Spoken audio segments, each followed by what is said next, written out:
back at it again as we continue to bring you the highlights of the Tobago Heritage Festival 2022. Of course, one of the biggest annual events on the island's calendar. Last week we came to you from Charlottesville's Natural Treasures Day. This week we're here in the scenic northern village of Moriah for the colorful Moriah Old Time Wedding. Now this festival is one of the most talked about festivals in the world. It draws people from near and far, and this year it's no different. The Tobago Heritage Festival was created to preserve the cultural traditions of Tobago. So today you'll have a taste of what this year's festivities are all about. So sit back, of course relax, and enjoy the next half hour with us. I'm Davia Chambers, and Let's Talk Tobago starts right now. A new heritage calypso monarch is crowned. Find out who. Do you know how to dance the reel and jig and bushback? Well, you'll see the steps as we highlight the Moriah Old Time Wedding. The Tobago Heritage Festival's Junior Heritage is back. We have much more to come when Let's Talk Tobago returns, so stay with us. Welcome to the 53rd General Assembly of the Caribbean Broadcasting Union from August 15th to 17th at the Magdalena Grand Beach and Golf Resort in beautiful Tobago. This year's theme, Media and Information Literacy. Tobago is a smaller sister in the twin island republic of Trinidad and Tobago, nestled in the heart of the Southern Caribbean. Enjoy 116 square miles of historical sites and award-winning eco-friendly land and marine spaces, including the magical Nylon Pool. And you're just a ferry away from a Trinidad adventure. Our warm hospitality, rich cuisine, and unique traditions will inspire you to extend your stay. Tranquil Tobago is where the Caribbean connects for the 53rd CBU Assembly. To register and enjoy discounts on Caribbean airline flights, visit www.caribbroadcastunion.org. Come and experience beyond ordinary. So we kick things off with the Tobago Heritage Calypso Monarch, which took place at the Shore Park Complex on Friday night. Calypsonians got a chance to vie for the title in front of a live audience using their original lyrics. Let's take a look. The Tobago Heritage Festival 2022 could not be complete without the Calypso Monarch. This feature is dedicated to celebrating a musical art form that reflects our national cultural identity. The battle for the title drew patrons from far and wide, with 11 contestants in the Calypso Monarch category and 4 contestants in the extempo category. Reignite the flames of our heritage. Let's reignite the flames. We got traditions.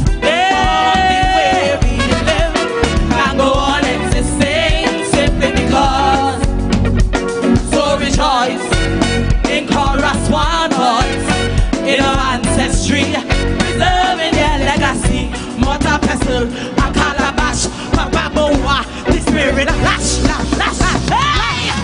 That's the Heritage Calypso Monarch for 2022, Shamika Dinoon, performing her rendition, Reignite the Flames. Dinoon won $30,000, scoring 412 points, giving her her first Tobago Heritage Calypso Monarch title. Taking the second position and $20,000 was Giselle Fraser Washington, or Gigi. She scored 409 points with her rendition, Reflect, Rebirth, Rejoice. When they call and we to reflect, you're getting the rebirth that you expect. Cause all we got join with you, yes. All we got sign with you. And Caston Cupid got the nod from the judges for third place with 396 points. He took home $15,000 with his piece, Preserve the Heritage.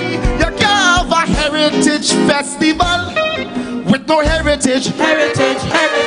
Just so a village can raise a child if there is no village.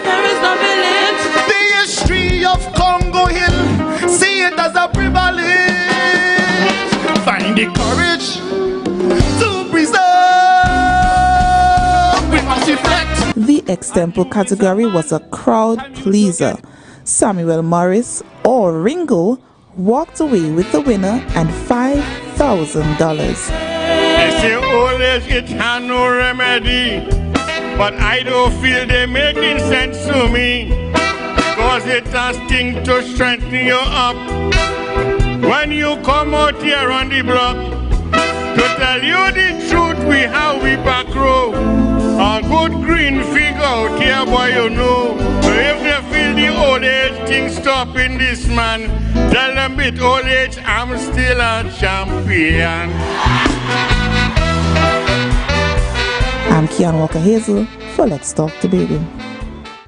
The Junior Heritage Exhibition was engaging and interactive as young people came out in their numbers at the Shaw Park Complex to participate in jewelry making and more. The inaugural Little Miss Heritage 2022 was also a hit. We have all the highlights in this report. Have a look. Designed as a means of preserving Tobago's cultural legacy, the Junior Heritage event focused on training and intergenerational transference of knowledge of local traditions to youth on the island. The young enthusiasts were exposed to a science fair, cooking traditions, jewelry and mask making, handicraft, folk stories, music and dance facilitated by the Department of Culture.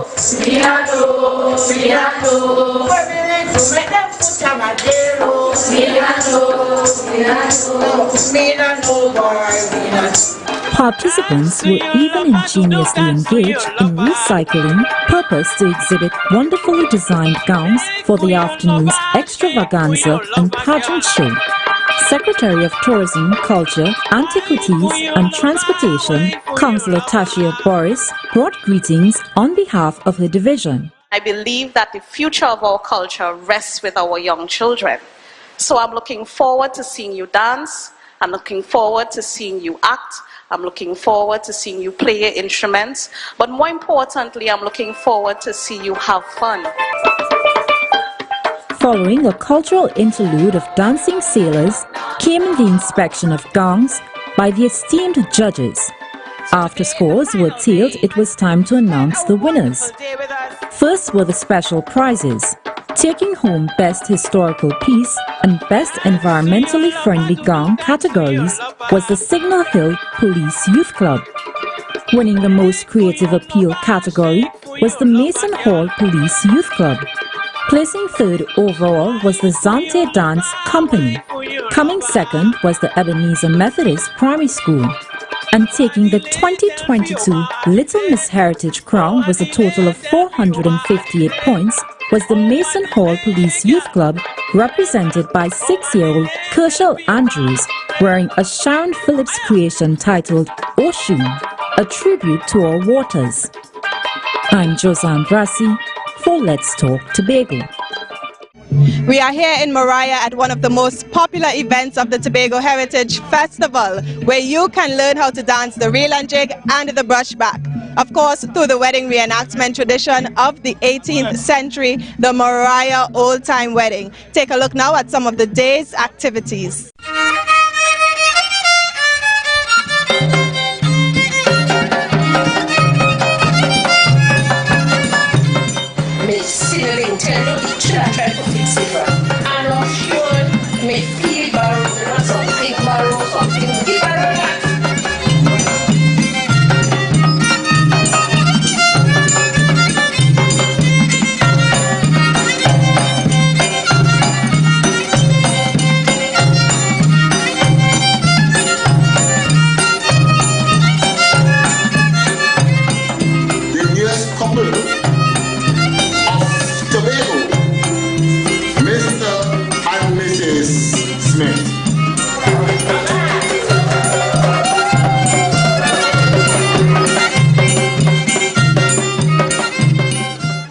For we boy.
at the Moriah Old Time Wedding, of course a part of the Tobago Heritage Festival, and I am here with Brian Elder. He's also known as the Farine Man. So ladies and gentlemen, when you need farine, this is the man to check. He has also told me that it's his first time coming to the Moriah Old Time Wedding. So tell me, what brought you out this year?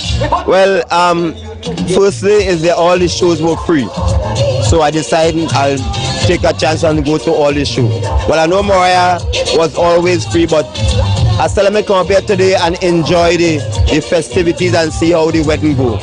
Tell us, how many years now have you been experiencing the Moriah Old Time Wedding? I'm always supporting and coming out to dance because I love to dance. So the dancing really brings you out every year? Every year. So one thing you are certain to see if you visit any Tobago Heritage Festival is beautiful women decked up in some of the most amazing African prints. So I'm going to ask this beautiful patron to introduce herself to the viewers. Firstly, hi, I am Isabel from Moriah. Okay, Isabel, tell me, is it your first time coming to the Moriah Old Time Wedding? No, it is not. I am from Moriah, so Moriah Old Time Wedding is something traditional, it's natural, and I always, even though I'm not living in the Moriah area anymore, every time this occasion presents itself, I come back home to participate and to witness and to ensure that my daughter know what her heritage is all about. So Moriah Heritage is the place to be.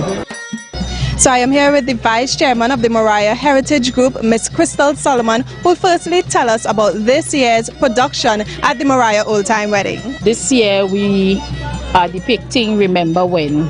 So, you know, we're remembering things that happen in the village with various people, and we'll talk about certain stalwarts that passed away. Tell me, what is the secret to making the Moriah Old Time Wedding so special? It may not be a secret after this because I want you to share it with us. We maintain tradition. We are able to pass on things that our parents and foreparents used to do, experiences they had, and you know, so we can teach our young ones. It's no secrets, as you said. So yeah, it's basically maintaining our traditions. We have a lot more village participation. The wedding has grown over the years from what it used to be. And also, apart from the village participation, a lot of young people participating. So yeah, attracting the young minds. All right, well, thank you so much, Crystal, and continue to keep our traditions alive.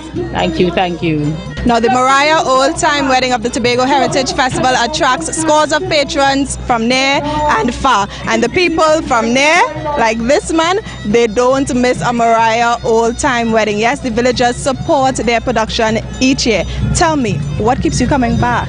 And why do you continue to support the Tobago Heritage Festival? We do something that people will learn, the heritage, the culture, our foreparents. You understand? Heritage is not only to laugh and to talk, but to learn of the past. And if you know about the past, you will know how far you are going in the future. Correct. Now, what is your favorite aspect of the Moriah Old Time Wedding? That's the last question. The brush back. The brush back. Show us the brush back now. Oh. Go on, you do it. Our music.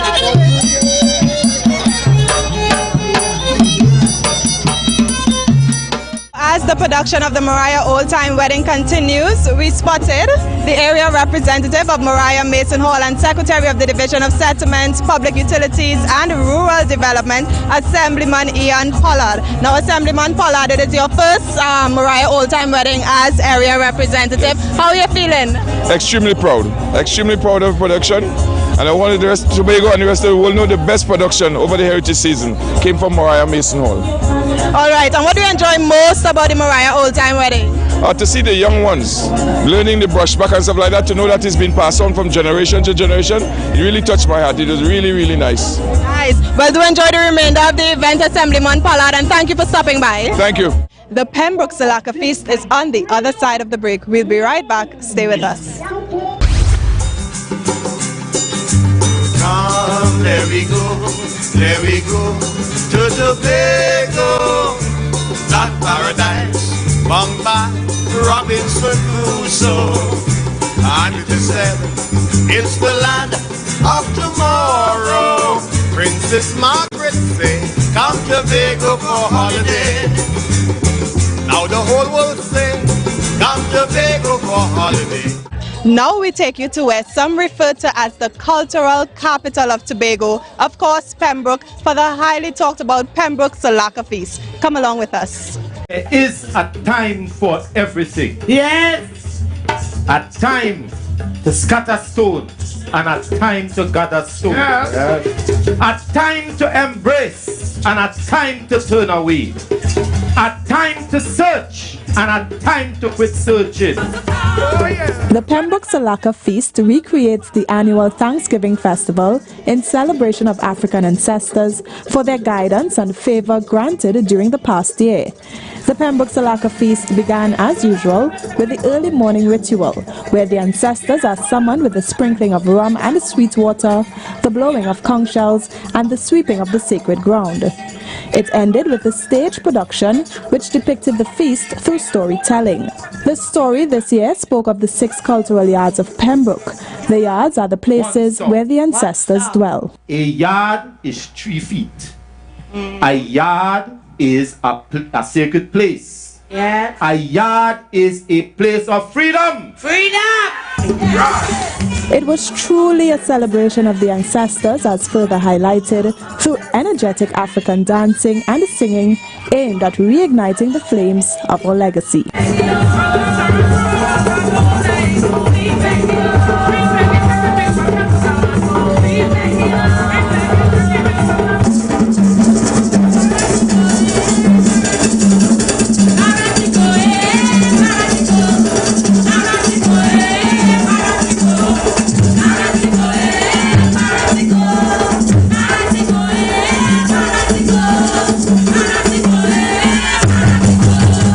The Pembroke Salaka Feast stage production was held at the Pembroke Heritage Park.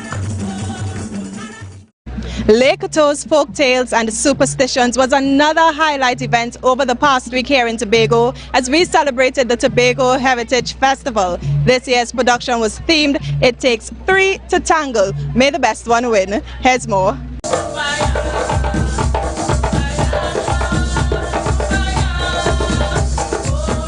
The Lake-Coteau folk tales and superstitions was a mixture of drama, folk songs, lighting of candles, burning of incense, and flashing of superstitious characters. The evening stage production, which attracted many patrons, began with the ancestral call and procession of drummers. How far will you go to keep the one you love? That's the question the villagers sought to bring to life in their stage production. This year's production was titled, It Takes 3 to Tangle. May the best one win.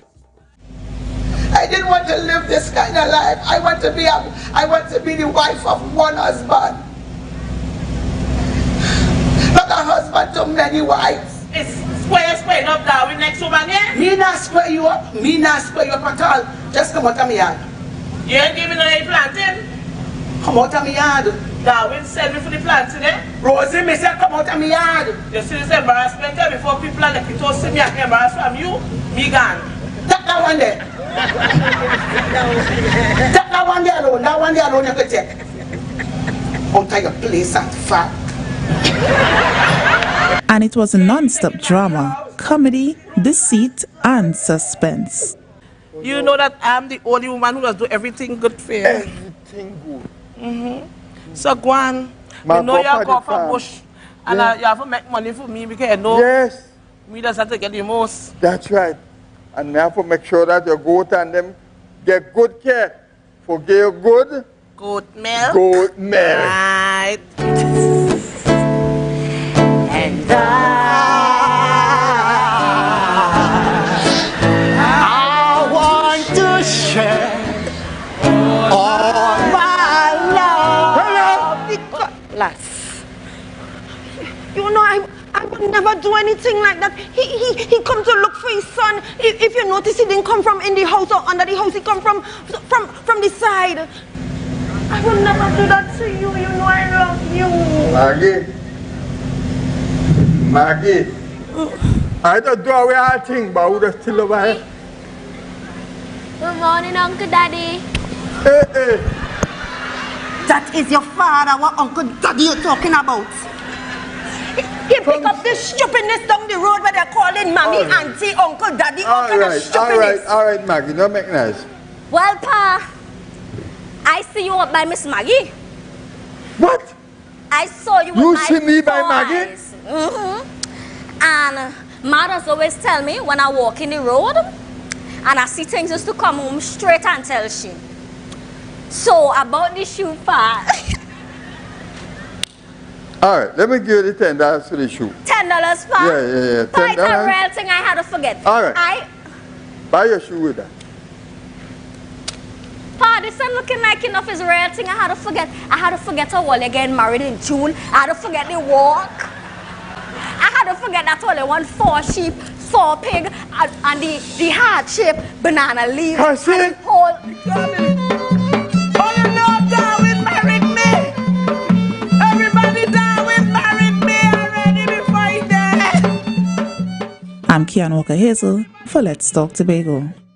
For more than 3 centuries, millions of people were forcibly transported from parts of the African continent in the transatlantic slave trade to work on plantations for the benefit of the Western world.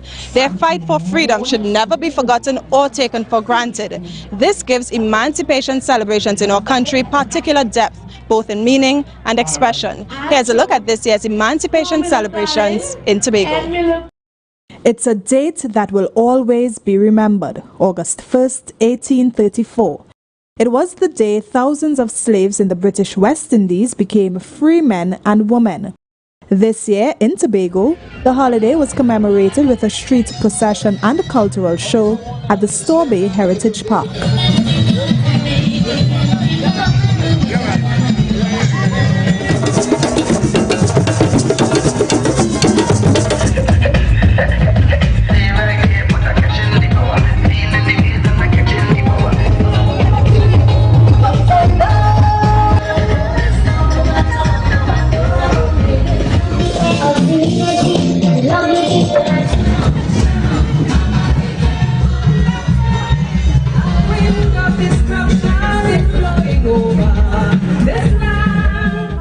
Then it was time for the cultural showcase featuring local performing groups and individuals. But don't you know that prayer alone can build a nation?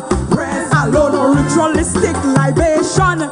It is by your perspiration you will eat your bread.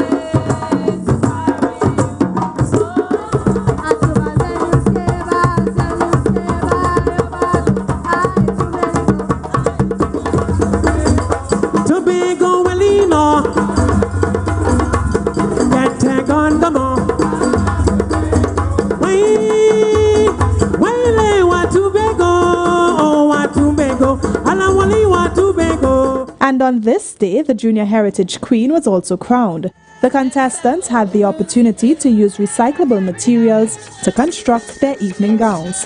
Taking the title was Mason Hall Police Youth Club's Azaria Anderson. Rosary beads, otherwise known as jump beads, mirrors and screw pine. Second place went to Nyesha Dennis representing Zante Unique Touch, and Zante also grabbed the 3rd position via its representative, Janae Thomas. Chief Secretary Honorable Fali Augustine was also present at the celebrations, and it took the opportunity to remind Tobagonians that it has been 188 years since slaves in this country became emancipated. He said, given the traumas and the enslavement of the African ancestors, Black people must be celebrated. Just as we demand, as Dr. Williams in 1944 in his seminal thesis pointed out, that it was the commercial capitalism of slavery that led to the development, the industrial development of Europe. And that's why we are owed. But just as we are demanding reparations, we must also demand responsibility. We must demand responsibility from each other first and foremost. We must demand that we be responsible for taking care of each other.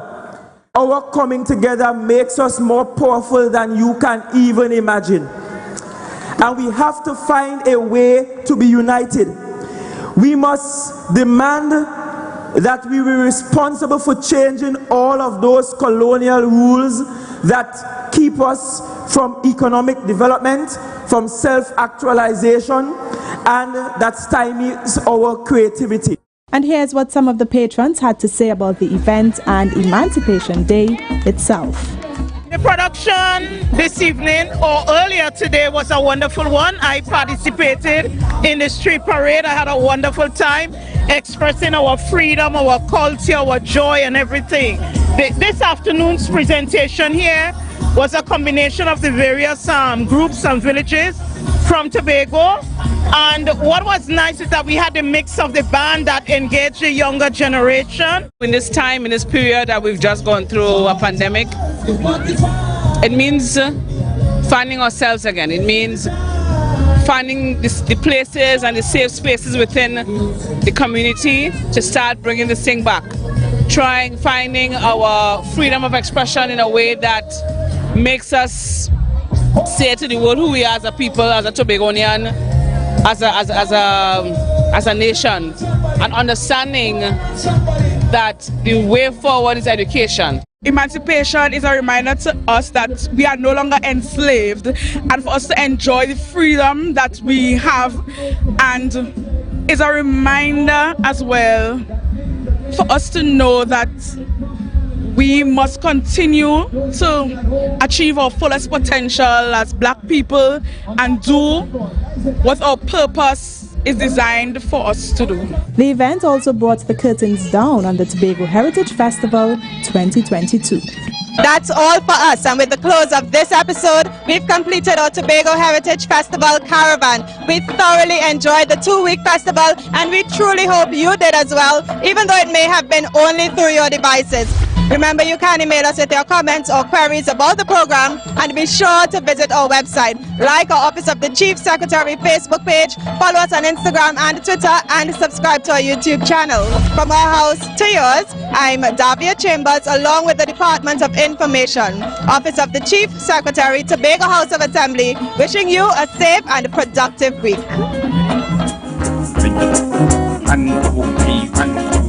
Yeah.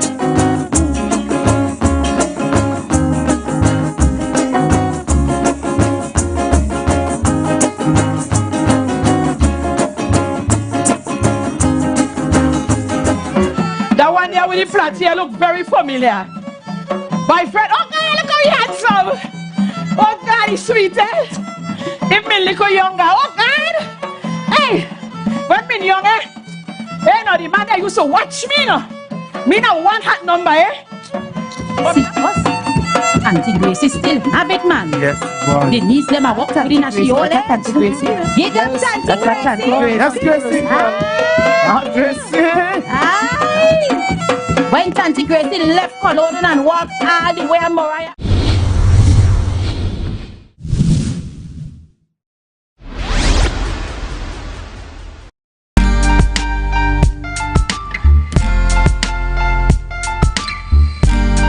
Put a smile on your face when you're moving from place to place.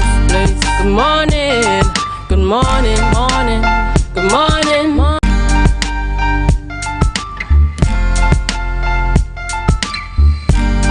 Put a smile on your face when you're moving from place to place.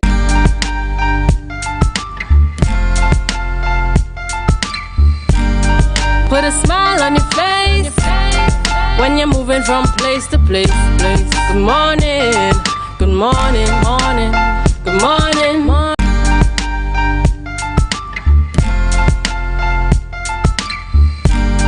Put a smile on your face when you're moving from place to place.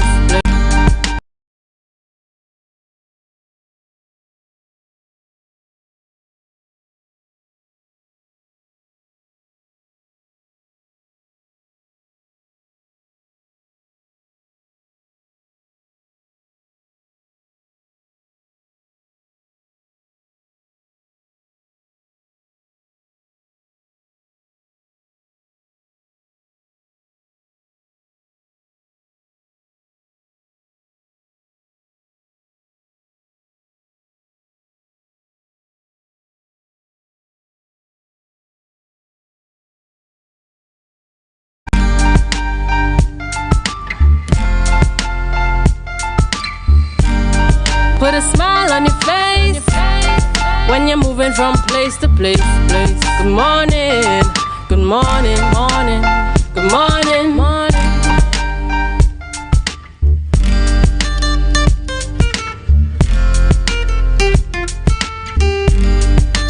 Good morning, Tobago, and welcome this morning. It is the Tobago Updates morning show. I am Rhea Richardson George. This is the day that the Lord has made, and we will rejoice and be glad in it. Good morning to Tobago. Good morning, Trinidad. Those of you in the Caribbean and those of you viewing us on the live. It is Monday, the 8th of August, 2022. It's a beautiful Monday morning. We're coming to you live from the 3rd floor, Portmore, Lower Scarborough, Tobago. That's just opposite the Scarborough Port. All right, so it's a beautiful day, as we mentioned, and great things happening on the show this morning. It's bright and sunny today, not like last Friday. All right, so we do. In fact, we don't even see a hint of rain this morning, but we're really holding out hope that it's going to continue on this way later on this morning. So sorry, folks, but Julian Skeet is not with us this morning. Julian, we trust that wherever you are, that you are going to keep safe, and just know that Tobago is missing you already, that our viewers are missing you already. Well, viewers, before we get into the meat of things, and we've got lots to talk about before we get into the meat of things this morning. Yes, you're going to see Candace donned in her yellow, and we'll talk about why she's donned in her yellow. One of our guests, in fact, our main guest this morning, the minority leader, Kelvin Morris, he came in blue this morning. I wonder why blue. This blue-yellow thing. And I really wish Julian were here this morning. Oh, how I wish Julian were here this morning. But notice I am not wearing red. I'm not wearing green. I'm not wearing yellow. Nor am I in any blue this morning. But we'll get into that in just a little bit. So we're going to head over now to News in 90 Seconds with Candace. Thank you, Rhea. Here is your news in 90 seconds for Monday, 8th. On the 8th August 2022. The Tobago Carnival Committee came under heavy criticism over the weekend for failing to provide a calendar of events and other information 2 months before it is to be hosted. Carnival stakeholders like Pan Tobago President Beverly Ramsey Moore complained that when interested persons inquired about details for Carnival, she had nothing to give them. She stated she was disappointed that Tobago's Carnival is being marketed in Grenada, while there appears to be no real plan. Many other people on social media expressed similar sentiments and called for the release of details. Meanwhile, Chairman of the Tobago Business Chamber, Martin George, says Tobago should not be blamed for Caribbean Airlines' losses. Last week, CAL released a statement saying they cannot increase flights on the airbridge because of strained resources, and because the airbridge has lost on the airline $9.6 million for the year so far. George stated CAL had suffered losses since its inception, and it is wrong to blame Tobago for the loss. According to George, CAL's position is appalling and debasing to Tobagonians and denies them the right freedom of movement between the islands. And now for some news from Trinidad. Opposition MP Rudal Munilal claims there is a plan to privatize the Water and Sewage Authority. Munilal was speaking yesterday at a press conference where he accused the PNM of dismantling the company to bring in a Canadian entity. He also accused the government of failing to invest in the company. According to Munilal, the government cut Wasa's budget by $350 million, made no investments into the company, and introduced no new technology. The opposition MP says it is as though the government is handling Wasa in the same way they handle Petatron. And that was in News in 90 Seconds, and it is back to you, Rhea, on this bright and sunny morning. All right, thank you so much, Candace. And notice, viewers, she had to put in the bright and sunny. Because, yes, Candace is donned this morning in her yellow. And you wonder, why yellow? Why particularly yellow? And then, of course, when you meet Minority Leader Kelvin Morris, you'll wonder, why blue? But I'll tell you... Now, viewers, please note here that I'm not getting involved in whatever Bishop's High School had over the weekend, but I'm just giving you the updates. I'm just giving you the highlights, all right? So, here's what happened. Now, as most of you know, Bishops had their homecoming this weekend. It was a 3-day affair a 3-day affair, mind you, and it was all about raising funds for the schools. So you had persons coming in from all over the world, but of course, we'll talk about it later on, all over the world just for this event. Okay, my sister was there, Kimmery. Kimmery's a former Bishopian, and my son and my nephew, my last brother, they were all engaged in that. So just giving you the updates, just giving you the highlights. So Candace is wearing, all done in her bright yellow, her sunny yellow, as she mentioned, because with 81, coming in with 81 points, that would be Davies. There you have it, viewers. Davies in first place. Reed, which would be the red color. Davies, sorry, it's the yellow. Reed would be the red color, coming in second with 60 points. Bowles would be the blue. The green, I'm sorry, green. Bowles, see, I am no Bishopian. Bowles would be the green. Bowles would be the green with 54 points coming in third place. And supporting win, lose, or draw. Win, lose, or draw, minority leader Kelvin Morris this morning in his blue, proudly sporting his blue, because they came in last. Now, we could say they came in fourth to make it sound all nice, but they came in last, okay? They came in last with 52 points. But like I said, win, lose, or draw, he is in full support. So, Bishops, congratulations going out to you, and I understand that your event was a successful one. So, you know, kudos going out to you guys. We want to get into some, before we get into our birthdays this morning, just to mention some of our, I want to send a special good morning this morning to former Assemblyman Nadine Stewart Phillips. You know, I was having my nails done yesterday at a niece's place, Tawanda, out in Betsy's Hope, Tobago.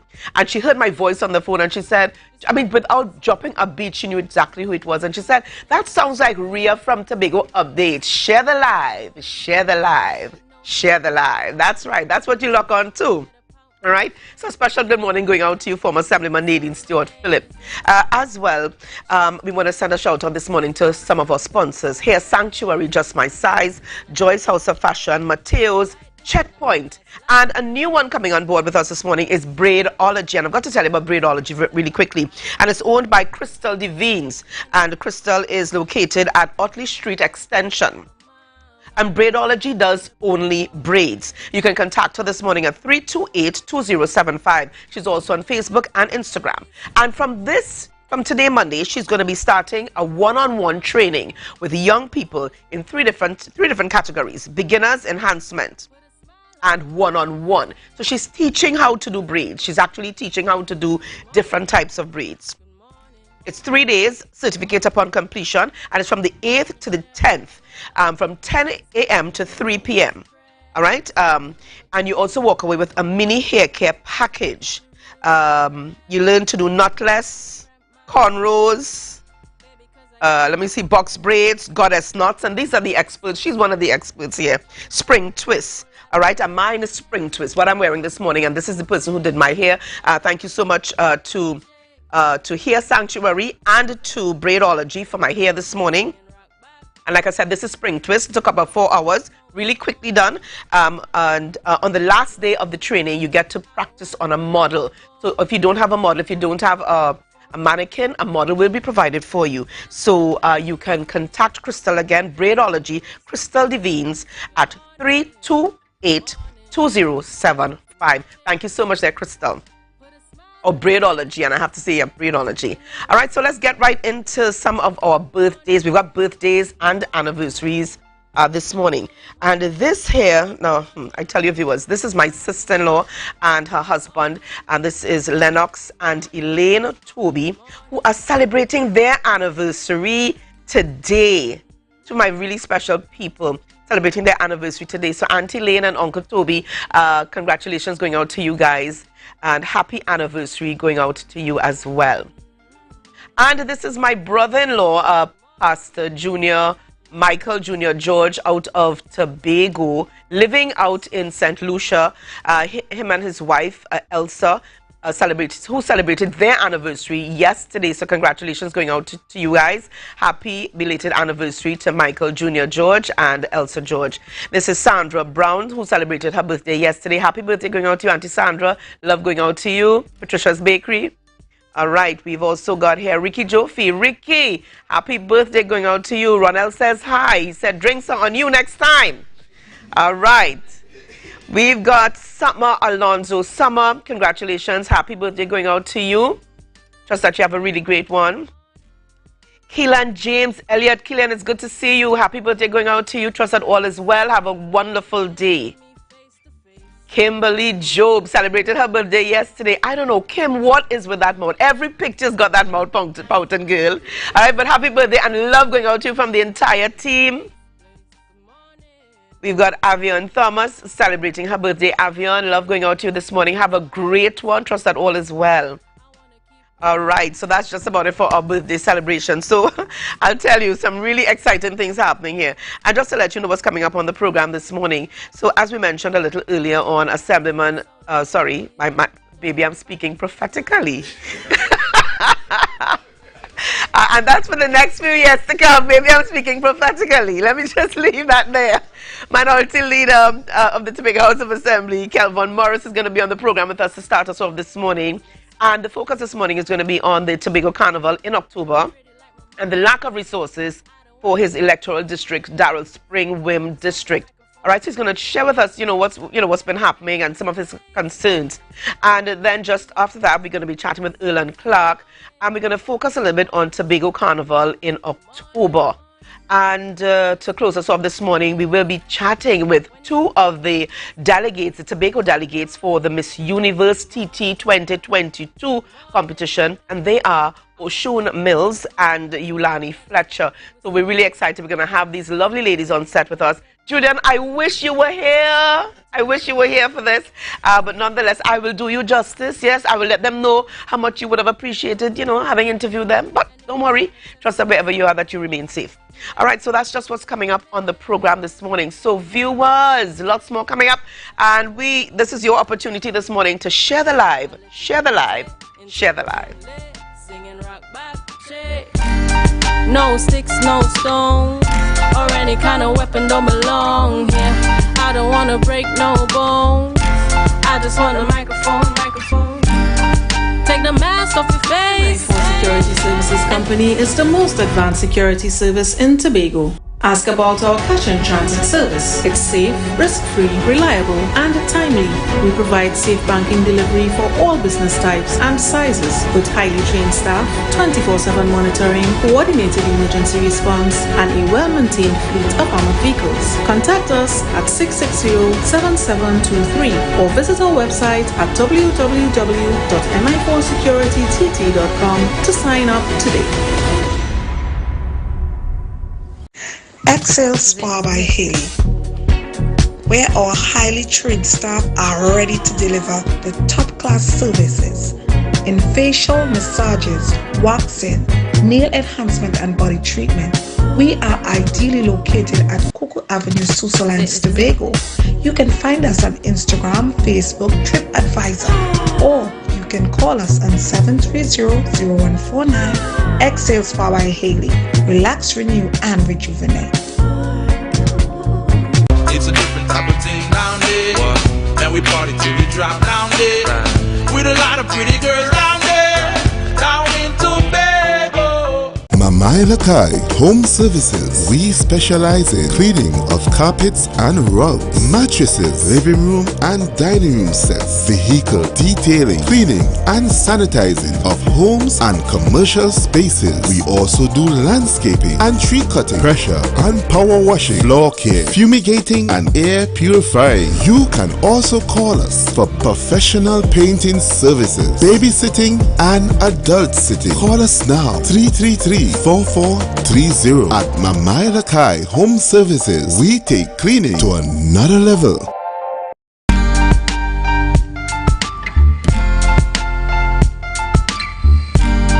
Put a smile on your face when you're moving from place to place.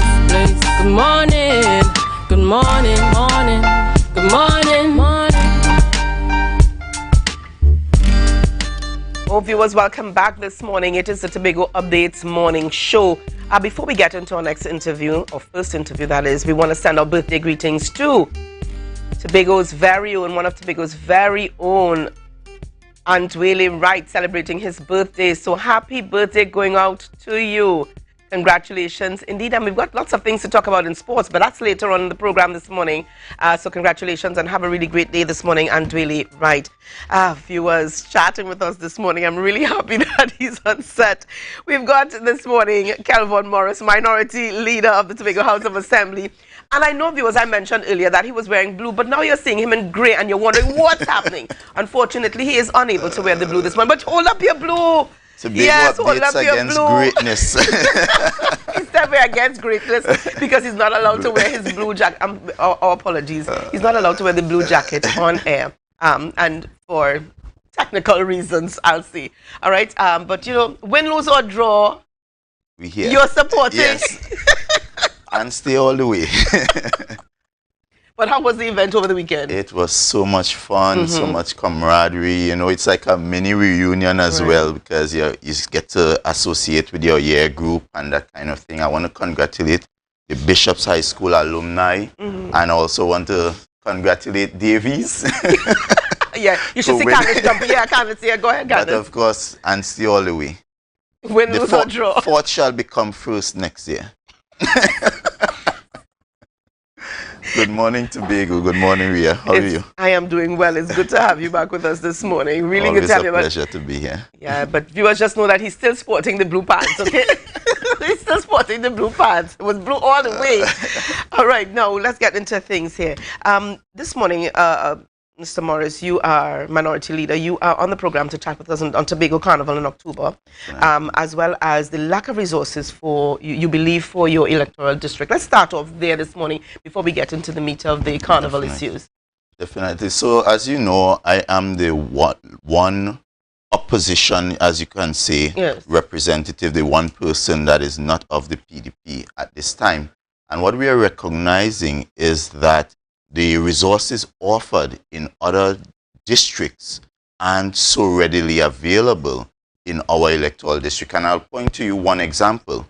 We had a project, road restoration and rehabilitation project in Spring Valley Trace, Darrell Spring, right, which was about 70% completed up to the time that the elections came and the results were had. And what we recognize is that on the other side of the road, because Darrell Spring, that area, Darrell Spring, is shared. One side belongs to the electoral district of Darrell Spring, and the other side belongs to Color Hall, Mount Grace. Right. One project continued and was completed post-elections, and the other remains unfulfilled, unfinished. And it has got to the point that the works that were completed has begun to deteriorate. So the road is getting even worse than it was before. It's so bad at this point that vehicles, taxis are refusing to take, to go down there to drop off residents. So they're leaving the residents at the top of the hill. So imagine you're going for groceries. You have to walk with all your groceries down to the hill because the road is almost impassable. And I've been writing, I've been pleading, I've been calling on the Division of Infrastructure to please just finish the 30% that is required to make the road passable, to make the road, you know, usable by the residents of Darrell Spring on that side. We continue to see where even employment, where the people of Darrell Spring WIM, they are going through the process, they are putting down their names for daily paid and all that kind of thing. But lo and behold, when selections are made, there are no one from Darrell Spring WIM. And the residents are asking the question, why? Is it that because they belong to this PNM district that they are being discriminated? And these are the questions the residents are asking me as their representative. And you believe that this is an attack against you being the lone representative of the minority? Well, remember, we were promised, there was a promise by the PDP that they would allocate $10 million to each district, and that would allow for parity, that would allow for equity. But we are yet to see this $10 million that they would have talked about distributed in that kind of way. So at this point, we have had no meaningful work or no meaningful project implemented in the district, while we are seeing roads are being paved in other districts, infrastructure is going on.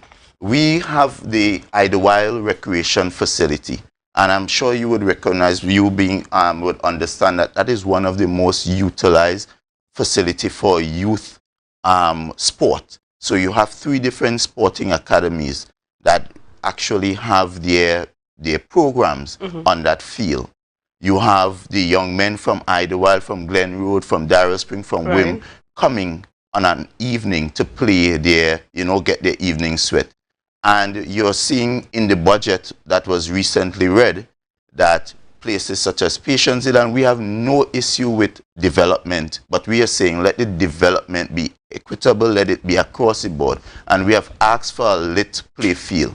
And up to this point, that request as well has gone on deaf ears, while we are seeing other playing fields that are not so heavily utilized being given the kind of attention. So, of course, I, as representative, have no other reason but to question whether we are indeed being discriminated against. And I am calling on the Chief Secretary to ensure that the people of Darrell Spring Wim gets the kind of fair treatment that was promised, even though we are not sitting around the table with this current Executive Council. There's some, Mr. Morris, who would say that this may seem petty, this may seem a non-issue, that this is happening all around Tobago. There are persons who would have put their names from Charlottesville to Crown Point, put their names to maybe for the daily paid, CPEP, URP, and just simply not selected for one reason or another.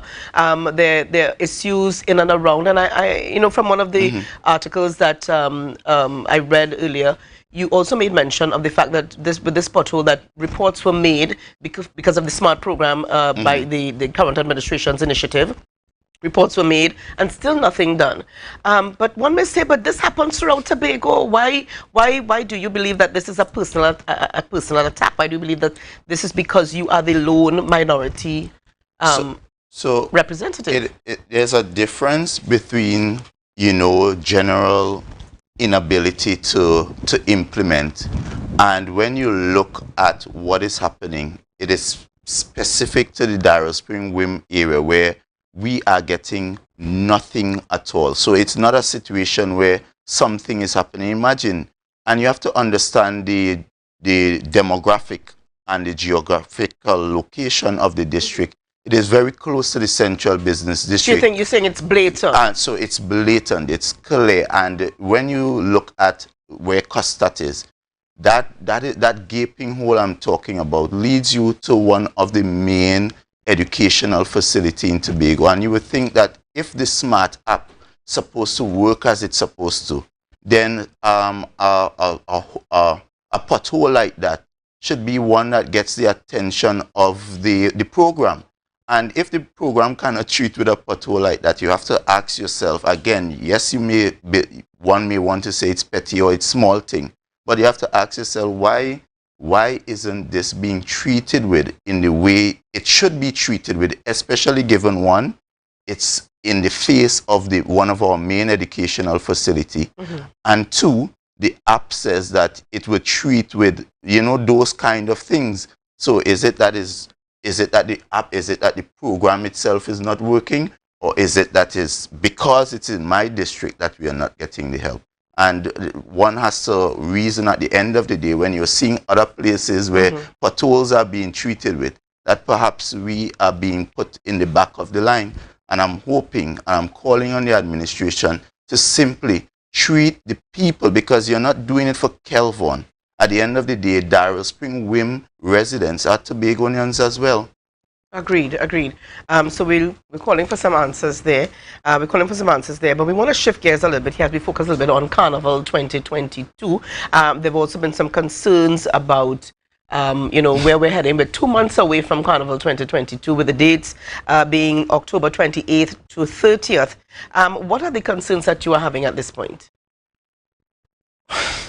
This carnival conversation is one that is very passionate to me because I would, I don't know if you would recall, but very early, I was one of those persons out in the front saying that to me it was a no-brainer that Tobago should, in addition to the national carnival, have a carnival separate and apart that is specific to driving tourism. And October was always a date I felt that was ideal, given that we already as Trinidad and Tobago have the first carnival, which is sometime in February.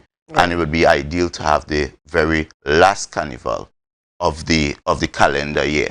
So I looked with great anticipation, great excitement to us, launching this first carnival. But what we are seeing is a clear mismanagement of the carnival. And I would say clear mismanagement to the point that there's no clear direction, right? 1, there's no clear leadership. 2, there's no clear distinction as to what this carnival would be. And one of the greatest challenges we all have, and you're hearing it coming out from the stakeholders, is the lack of information. So imagine you have 3 main aspects of a carnival, which is pan, mass, and the music, calypso. Right. And Tuco is in the dark. Pembroke is in the dark. The mass band leaders are in the dark. So it begs the question, who is having this carnival? It begs the question, what will this carnival be? It begs the question, who are we marketing this carnival to? Because you would have to understand, we are 2 months away from this carnival. We have not launched the carnival. There's no website one can go and have a clear idea as to what are the activities of the carnival. And yes, there's a natural interest. Persons are excited all over the world. Persons right here in Tobago, Trinidad, and you're even having friends from outside, very interested. But this interest is waning because people just don't have the information. But I'm just throwing here. Maybe all of this is proposed to happen after the Grenada trip. I don't know. So this is what a clear case of putting the cart before the horse. Because how it is, we are embarking on this trip. What are we promoting? What are we telling the people? Because I have no doubt that this carnival will have people. People will come. Because generally, especially in Trinidad, there's a natural desire coming out of the COVID to have that carnival experience. And Tobago is your neighbor. So we will, but the point is, we must be able to create an experience so that it's like you opening a restaurant. People are excited, they want to eat, they are hungry, so they will come to your restaurant.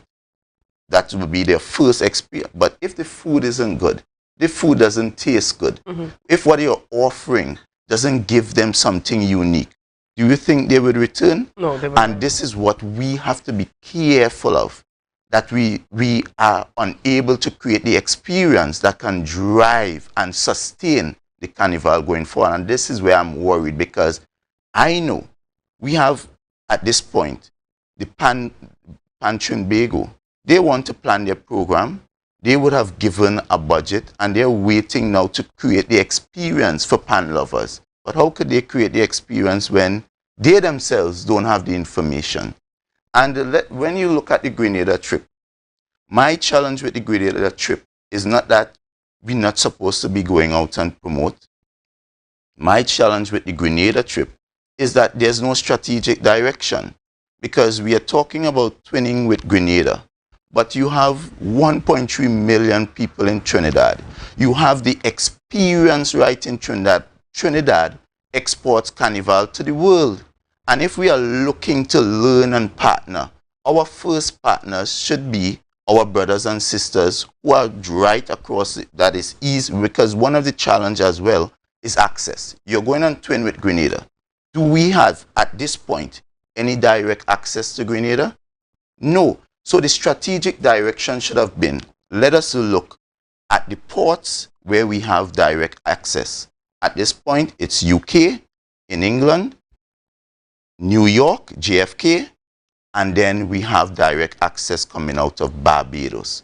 So strategically, if we are trying to promote, those are the places we should have been targeting outside of Trinidad to promote.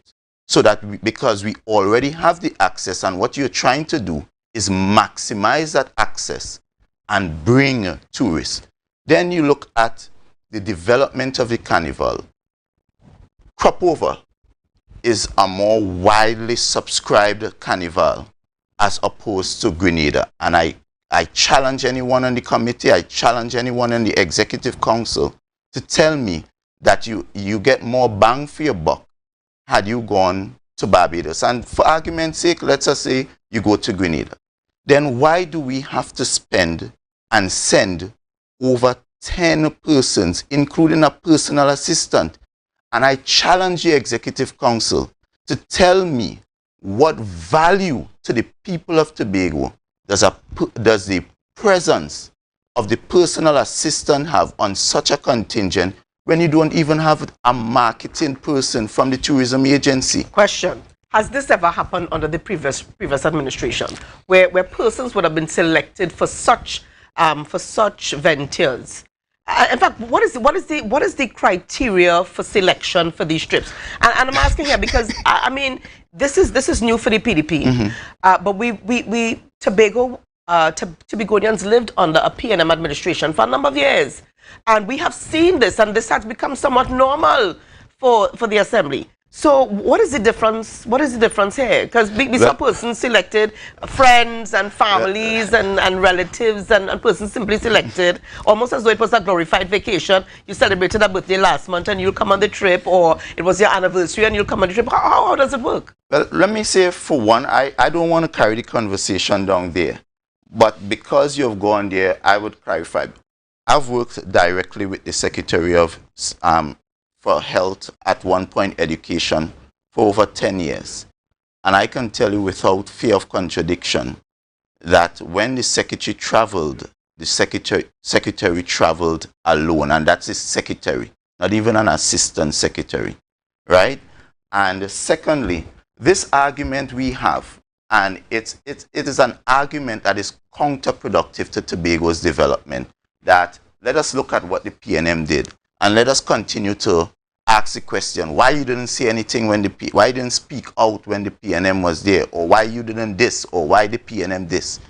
If Tobago is to move forward, we all, everybody, need to take off our political armors, our allegiances, our friendships, and we need to deal with Tobago's issues on its own merit. So if we all take a dispassionate approach and treat the issues as they come, and when we call right, right, and call wrong, wrong, this is when we will have the Tobago that we all can really be proud of, we all can really appreciate, because it means that we will be holding our leaders accountable. And this is what I am here to do as a minority. So I know a number of people challenge me when I come out and ask questions, when I put forward ideas. Even when you put forward ideas, they are saying, why you didn't tell the PNM that, or why you didn't make the PNMs do this. So the baby and the bad butter syndrome. It's a good idea and a good suggestion. Run with it. Run with it. And that's what I'm saying. So the thing is, if it was wrong then, it remains wrong now. And especially in a time, we must remember this administration promised to do better. This administration promised and told us that we didn't have any money. If your husband, right, is telling you that things tough right now, and we had to watch how we're spending, but yet you're seeing him going out or every night, lying in, enjoying himself. But when it comes to the bread and butter issues, we would fall out. Yes. And there would be some issues. And this is what is happening at this point in time. Even now as we speak, I got a message last night, someone asking me to ask the administration about the raise of pay for URP. So we are told that URP, yes, everybody was happy for the raise, but you know, at this point, based on the information, the URP workers who are at the very bottom of the pay grade. They have not received their raise, but at the same time, they are seeing this administration in what people would consider in some instances joyride, because this trip, and I challenge them again, what they have achieved in 10 days, they could have achieved in 3. And I'm also saying to the artists, I am happy that you are able to go out and expose yourself. But we must have policies that are sustainable and does not just benefit a few. So the policy and the focus should really be about developing our artists and the art form in general. We should be working with producers. We could have invested that money in producers to ensure the music that is produced in this carnival is of a quality that would ensure that our artists would have year-round bookings, and that the THA is not the one paying for them to go places, but in fact, persons are demanding their services and are actually paying them to come and perform in their carnivals. So I believe that the focus is off. I believe that the approach is poor. And I believe that the management so far is questionable. And therefore, I am worried, I'm concerned that the product that we are going to have come October would be more of a fete. What you are hearing is a lot of fetes, but you're not hearing an experience that distinguishes Tobago as a carnival that I want to be a part of. Something different, something new, something energizing, something culturally aesthetic and enterprising. You're not getting that. And this is why I'm concerned. All right, and we hear those concerns this morning. And of course, we're calling on the Chief Secretary, we're calling on the Secretary for Tourism to respond to these and other concerns of the minority leader and the Minority Council to hear what's happening. We've got, I mean, you raised several issues with regarding this Grenada trip, and there are several other issues that we've been hearing about, and of course... And we are one of the things, and this is why I keep saying, it starts from the chief, from the head. What they say and what they do are two different things. When we raised that issue with the Dubai, when no one knew that there was a delegation going to Dubai, we were promised that going forward things would be done differently. Once there's a trip, we will be told. When did we hear about this Grenada? It was done in the most unprofessional manner. You saw persons posting pictures, and then because we got to realize, wait, people in Grenada? Then you saw the PR kick in, and they tried to make it about twinning, and the conversations change. But if the assembly, I want you to take a look at the letter of invitation. It leaves more questions than answers. There's no itinerary. Up to this point, do we know, we the taxpayers who are spending the money to send them, do we know what are their daily schedule out there in Grenada? No, we don't.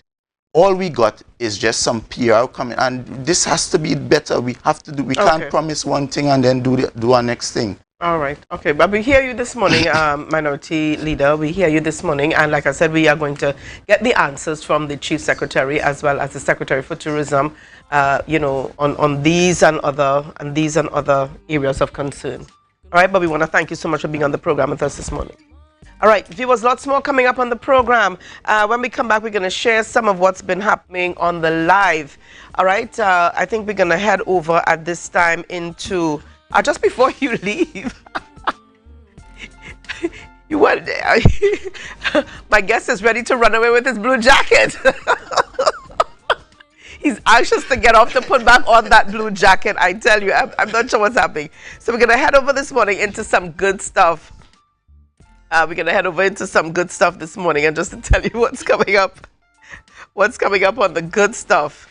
All right, in our good stuff this morning, that's right. Congratulations to Jareem, the Dream Richards, for winning gold in the men's 200 meters with a new games record at the Commonwealth Games in Birmingham. So congratulations there. As well, congratulations to the men. Yeah, that's right. Congratulations to the men's 4x100 meter team and their silver medal at the Commonwealth Games 2022. And we've got lots happening here, as well as, yeah, congratulations to the quartet. Is this the quartet? Yeah, the quartet of Asa Guevara, Marshall Cedeno, Jareem Richards, and Dwight St. Hilaire as they won gold in the men's 4x400 at the Commonwealth Games in 3.01 minutes winning time. All right, so congratulations there to you guys. All the best. And you know, Tobago's really supporting. Tobago's behind you 100%. Yeah, we got 2 Tobagonians on that team, do we not? Yeah, that's right. So congratulations going out to you guys. And it's the dashing that makes the difference. Let me just put it out there. So let's viewers, lots more coming up on the program this morning. So again, it's your opportunity to share the live, share the live, share the live. Good morning, good morning, put a smile on your face when you're moving from place to place. Good morning, good morning, good morning. I wanna share my love, but it's gotta be with restaurant that specializes in all your tasty local dishes for breakfast and for lunch. Breakfast includes coconut bake and sada roti, served with chokers, buljoil, and sausages in tomato sauce. Not forgetting beef and cheese pies, shepherd's pie, macaroni pie, and rice in various styles. Meat served in a variety of flavors, garden salads, and pasta salads. All this accompanied by fruit juices, coconut water, your choice of a great combination to appease your taste buds. So call us today to order, as we are here to accommodate your busy schedules or if you are having a cooking day off. The best place to stay in Tobago is at Thorn's Place, with rates starting as low as 200 TT. Call or WhatsApp 745-7306 or 682-8676. We are located uptown Scarborough, 5 minutes away from the port. Remember, at Thorn's Place, our aim is to make your stay safe and affordable.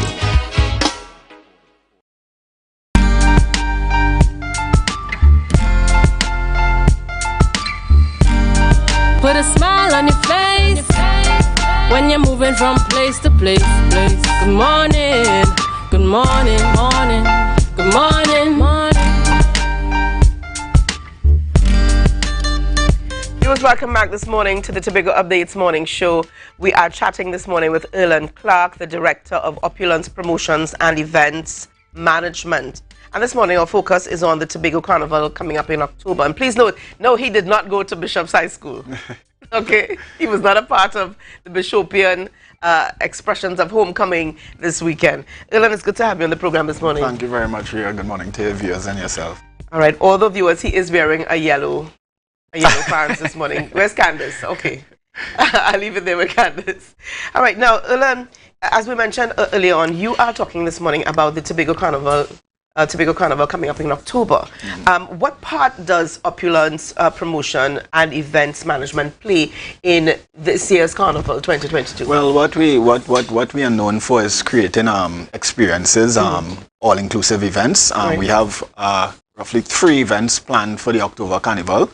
Prepared a breakfast event, an all-inclusive, fully all-inclusive event, and a day event. Outside of that, more so I'm part of, the interim president of the Promoters Association, the Tobago Promoters Association.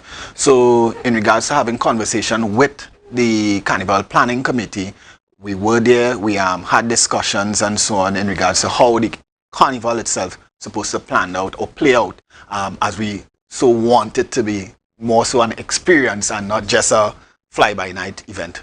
Right, I'm glad that you mentioned that. How long ago did you all have that meeting, that initial meeting? We had that initial meeting roughly about, I would say, at least 6 weeks ago.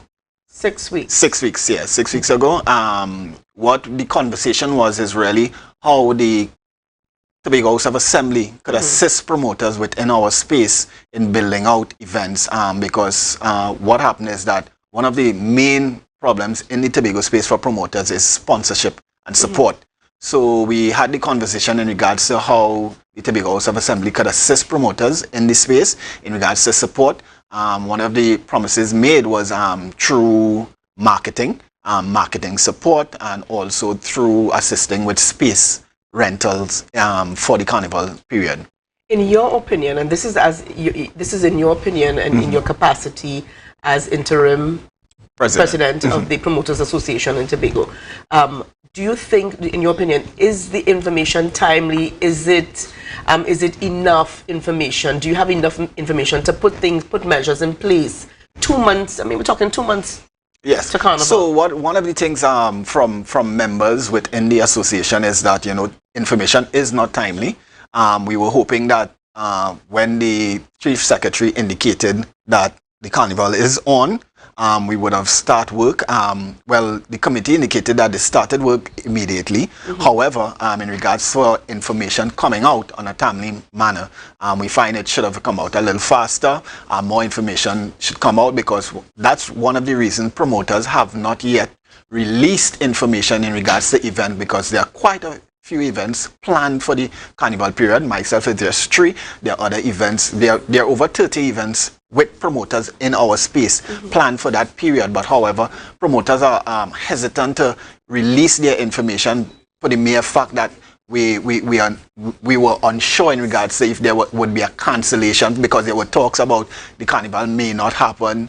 So you were afraid to invest your money. Correctly so. So what happened is that after the chief secretary made a second statement and the dates were released, promoters then now started to kind of feel a little more comfortable in making bookings with artists and so on. But again, still, promoters are very timid in still releasing information, and until a show launch or a launch of the carnival takes place. All right. Now, so far there's been evidence to suggest that this will happen. Yes. But peradventure, there is a cancellation of this year's carnival. How does that affect you?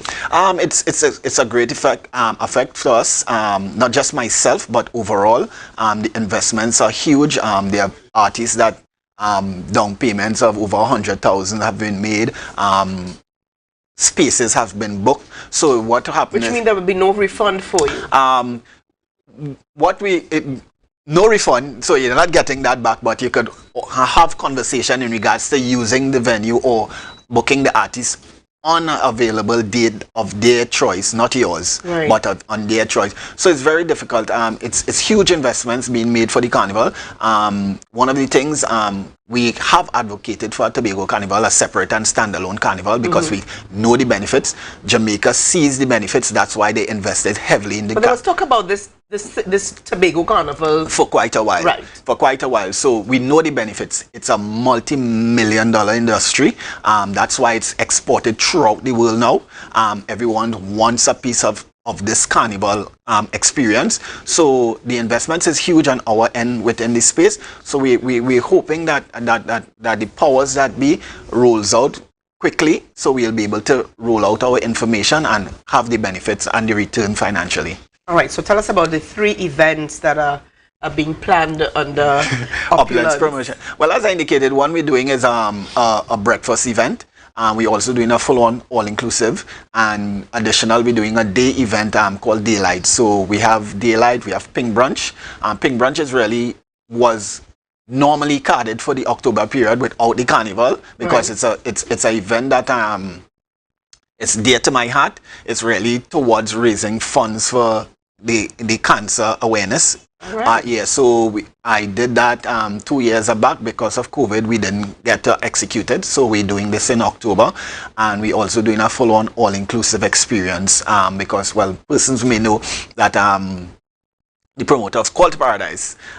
So more or less, Call to Paradise will not be in this October Carnival, because it is set at a particular date and time, but we're building out an event within that time similar to the Call to Paradise experience. All right, so we're gonna get some more information on those events. Yes, we're gonna roll out, because one of the things, talking to other promoters in this space, and we would have made a decision within this month, we start to roll out information, roll out events and so on. Because another thing is that we have a kind of situation where the large Trinidad promoters are coming into this space. So again, that begs to to some promoters in the space, you know, not being sure if they could run up against this. And one thing I have to ask the Tobago public and persons who venture to events is really and truly support the Tobago events. We know, I could say I have been to events far and wide, and there is no event in Tobago that offers something second to the other events. We go over and beyond when it comes to offering drinks, food, experience, and so on. All we just need is the patrons to buy in, similarly how they buy into the Trinidad events, to buy into the Tobago events, and definitely it will be amazing.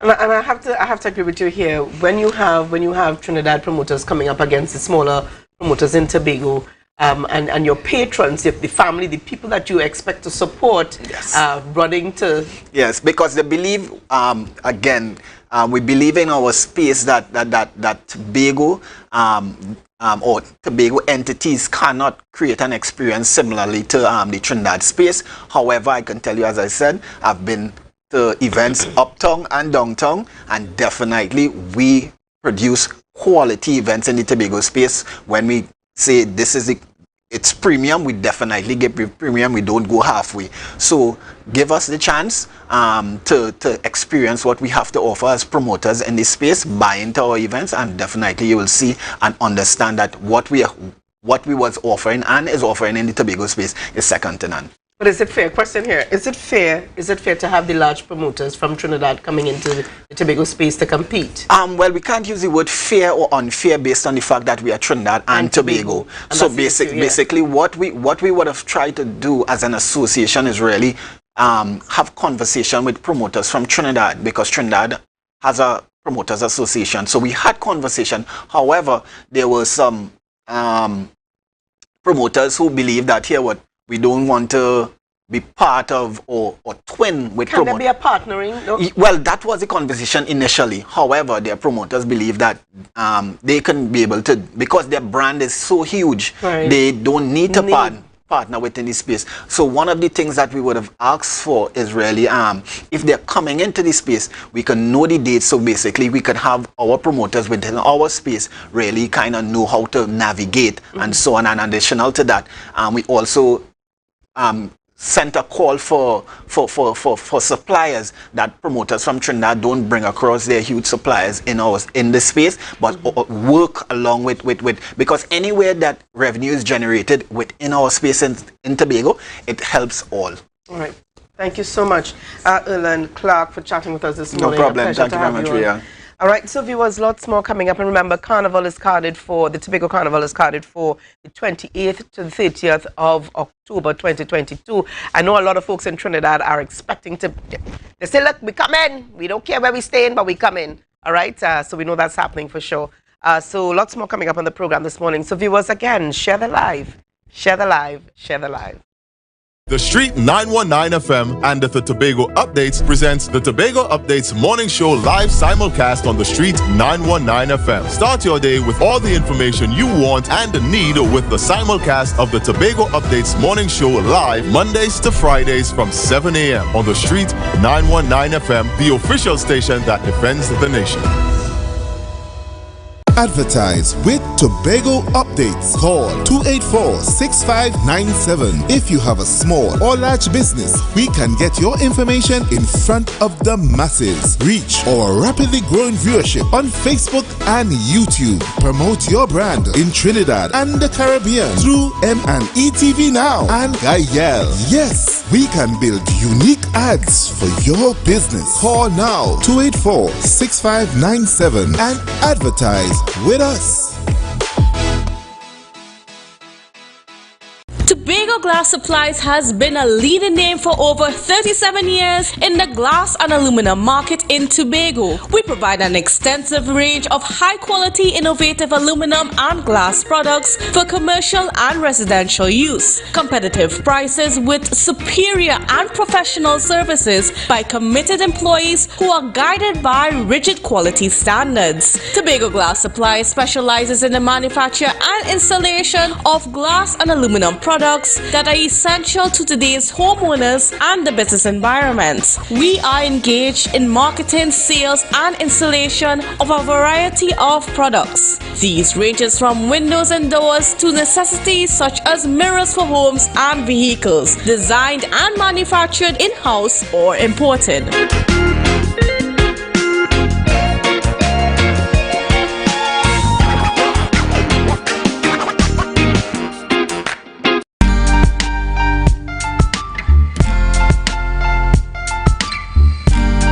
Put a smile on your face when you're moving from place to place. Good morning.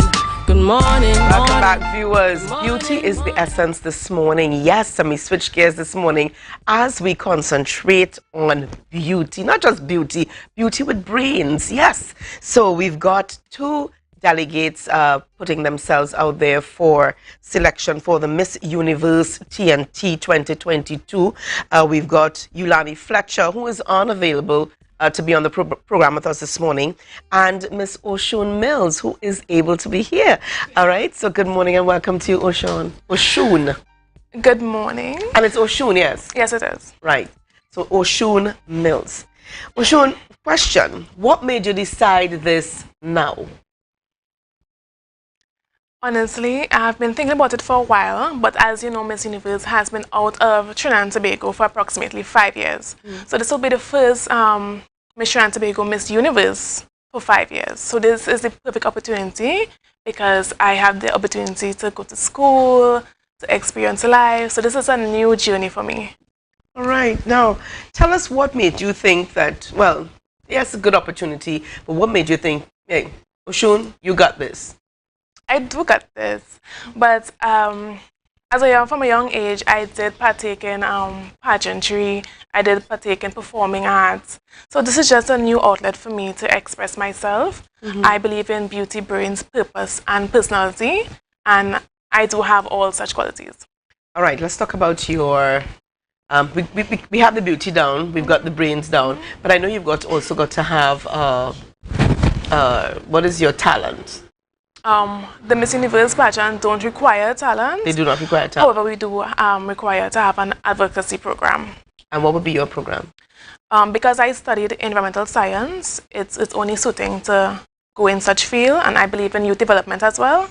So I'm going to merge those two together and come up with something amazing. Right. Tell us about your support system. My support system will definitely be my family, my chaperone, Miss Hyacinth. My sisters are so amazing, and I'm just thankful for them. And your mom? Yes, and my mom. All right. All right. Now I wanna talk to you here a little bit about some of, in fact, the training for this competition and what it's like. What is it like day to day? It's somewhat challenging because we are from Tobago, so we have to journey to Trinidad every weekend for development training. We do have virtual classes that assist us a lot. But of course, we do have to train our personal training at home, gym, eating, changing diets and stuff like that. All right. Now, quite recently, we read, we read about where from next year, mothers, married women, pregnant women, would be able to compete in the Miss Universe competition. How do you feel about that, and what does it mean? What does that mean for you? Honestly, that's amazing because it gives a wider scale of women to partake in the pageant. It has diversity because it's not only mothers and women, but they're now including women with tattoos, women with scars. Which was a no-no in times gone by. Yeah, so as times go by, we see a lot have changed, and we're just so grateful for that. The evolving of the Miss Universe competition. All right, so give our viewers an idea, and you mentioned here some of what your day-to-day is like, because you've got work, you've got other things happening. Of course. In terms of your personal preparation, what do you do? How do you keep it going? What is your preparation like? Getting ready for this competition. Well, so I try to include God in all my day-to-day activities. So first I get up, I pray, I thank God for life and strength. Miss Universe is a very, although it's diverse, you still want to look your best, you want to feel your best. So changing of diet, how how you speak to others, how you communicate, your tone of voice, just day-to-day activities, going to the gym. Is it that you eat the things that you eat now that you didn't eat before, or things that you no longer eat? No, I no longer eat them at all. All right. Yeah. And were you always in the gym, or is it that you're now going to the gym? Oh, I always also go to the gym. Right. But now I take it more seriously. Right? Dieting more seriously and stuff like that. Okay. All right. Now, for the competition, what are some of the aspects of the competition that the public may not be aware of that you're now familiar with? Something about this new management, because we do have a new management, Crunks and Sashes. You could follow them on Instagram and on Facebook. Something about this new management is they focus on mental health and mental preparedness for the pageant. And that's something I really commend about them. So it's not just about going up and perform on a stage and, it's really about mentally preparing us for life challenges and the world ahead of us. All right, I'm also seeing here that should a candidate, a Miss Universe candidate, become pregnant during the show or leading up to the show, she would still be allowed to compete. And that would never have occurred in the past. And what's the evolution of events, because times have changed. And all right. Well, Oshun, what would you like to say to the Tobago public this morning in terms of the support that you're looking for? What would you like to let them know? I'll first like to thank them for the support they've given me thus far, because it has been overwhelming. From the release of the pictures and Crunks and Sashes, I think we have over 600 likes. And that's just a day. One single day. So I'm so grateful and thankful for the love and support thus far. However, as Tobago candidates, it's a bit difficult for us to, keep up, because we have to keep going to Trinidad. So what we're looking for is not only financial sponsorship for Yulani, Fletcher and I, but just mental support. Whatever support you can give to us, you can always reach out to us on Instagram and on Facebook and lend the support. But for right now, basic is financial support. Financial support. Yeah.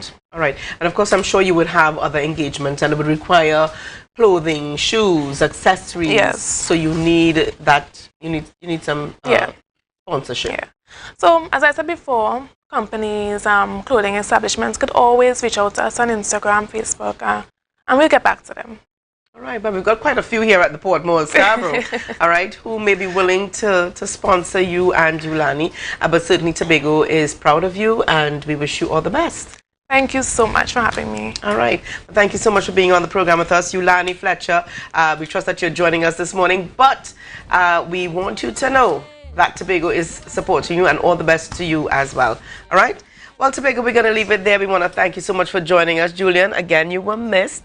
And we want to thank you again, say thank you to our sponsors, Hair Sanctuary, Just My Size, Joy's Fashion, Mateo's, Checkpoint, and coming on board, Braidology, Crystal Devines. Crystal, have a great day out there. All right, and you can contact her. I gave the numbers already. Yeah, I did.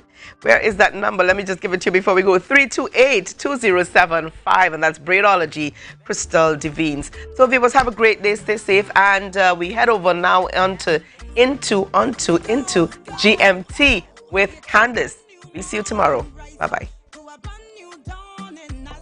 Start to rise, the energy fill the skies. I say thanks for favor to wake up and hear my neighbor.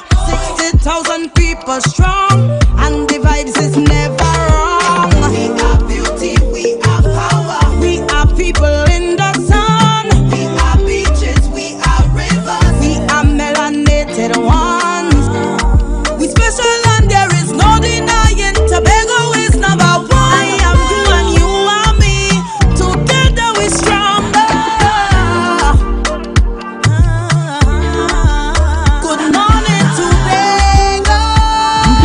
Whatever you need, whenever whenever you need it, anywhere in Tobago with Tobago. Your meals, medication, groceries, and shopping all delivered directly to you. No more hassle, no more stress. Get the Tobago app today on Google Play or Apple App Store. That's TAPPOGO, and let us deliver to you. Check our website at www.tapogo.app or call the experts at 494-TOGO and 484-4746. Tobago. Relax. We will get it to you. Tobago's at your service. Our national borders, our first step to security, but a possible access point for guns, drugs, crime. If it does not look right, do the right thing. Call Crime Stoppers anonymously. 800-8477. Report possible border crime. Yeah. Hey. Tobago updates. Na na na na na. Good morning, Tobago. Na na na na na. Wake up with Candace and Denise. Let's go, go. It's a brand new morning. Rise up to a brand new dawning. As the passion start to rise, the energy fill the skies. I say thanks for favor to wake up and hear my neighbor. 60,000 people strong, and the vibes is never wrong. We are beauty, we are power, we are people in the sun. We are beaches, we are rivers, we are melanated ones. We special and there is no denying Tobago updates, your source for current affairs in Tobago, Trinidad, and the region. With the perfect conversations to complement your morning routine, I am Candace Jackson, and let's get into the news in 90 seconds. Tobago Carnival Committee came under heavy criticism over the weekend for failing to provide a calendar of events and other information 2 months before it is to be hosted. Carnival stakeholders like Pembroke President Beverly Ramsey Moore complained that when interested persons inquired about details for Carnival, she had nothing to give them. She stated that she was disappointed that Tobago's Carnival is being marketed to Grenada while there appears to be no real plan. Many other people on social media expressed similar sentiments and called for the release of details. Meanwhile, Chairman of the Tobago Business Chamber, Martin George, says Tobago should not be blamed for Caribbean Airlines' losses.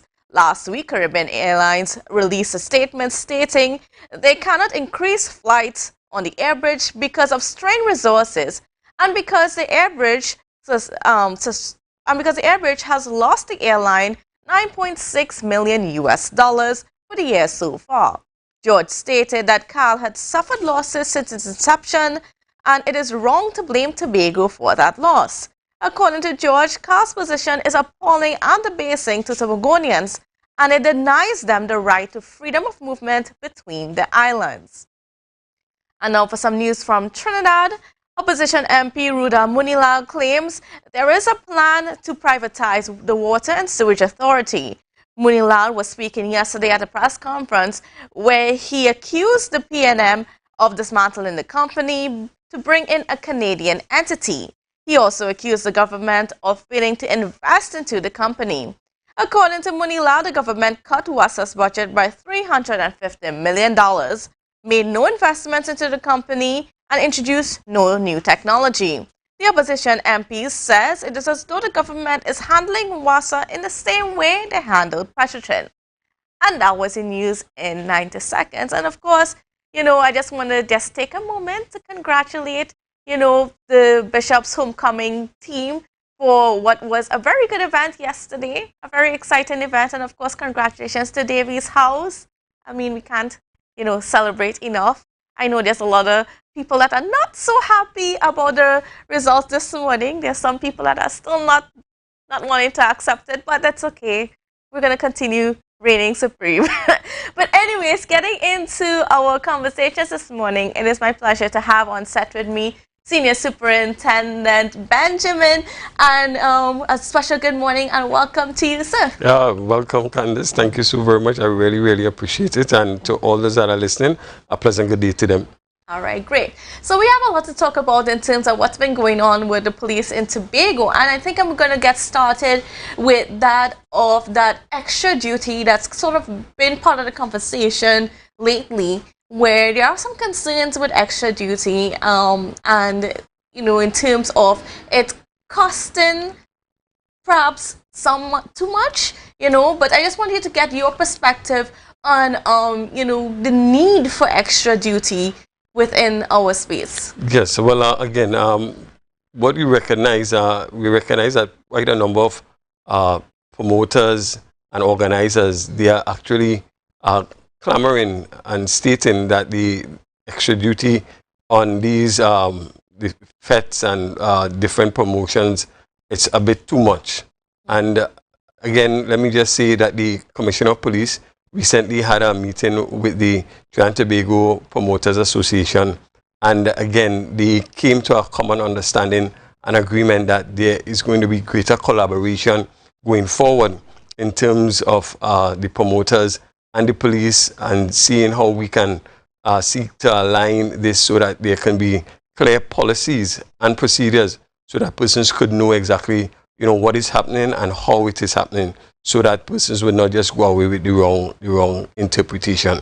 And we know that that is something that's very necessary, because when you have a large event, you have a large crowd, and you're always the chance of something negative happening and the need for that police presence. So yes, and I think that you're hitting the nail on the head right there.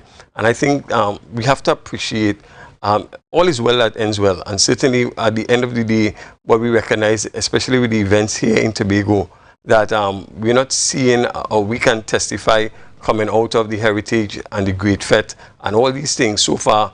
Again, we are grateful to say that we have not had any great repercussions in a negative way, except for some minor incidents. And I believe it's because we have looked into the situation and we have done our risk management. I think it is important for promoters to understand that once you bring a large number of persons into one space, a lot of things could happen. And therefore, when you are looking at an event, you have to look at what is possible. And therefore, when we're doing our risk assessment, we must look at the probability of something happening, and also we have to look at not just the probability, but the impact. If within the Tobago space, let's just say a murder takes place in one of these events, it goes international and it's going to show Tobago in a negative light. It means, therefore, that the police must be there. We must have at least a number of police officers there in the event that something happened, that we are able to control the situation. Mm-hmm. And therefore, I think a lot of promoters miss that. Again, what we recognize is that promoters would have things for a lengthy period. When you bring a number of police officers for a lengthy period, you have to pay them for that period. And that is, all of those things must be taken into consideration. And I think last but not least, we do not think about the fact that you add alcohol. Once you bring alcohol into the equation, you have now made that situation even more volatile.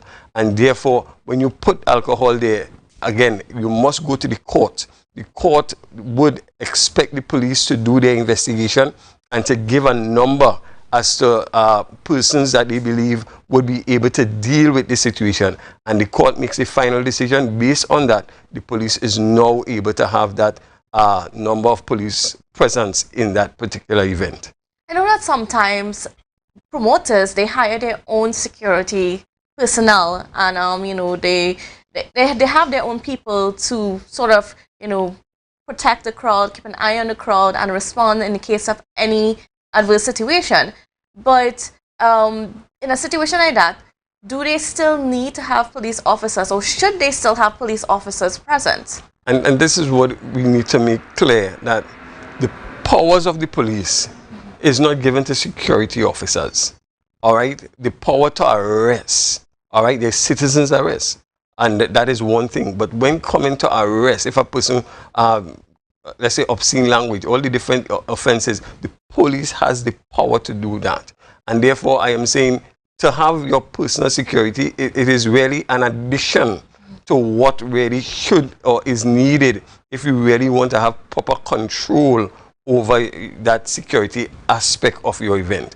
And therefore, I would want to encourage persons, once you're going to have a large number of persons, there's a need for the police presence.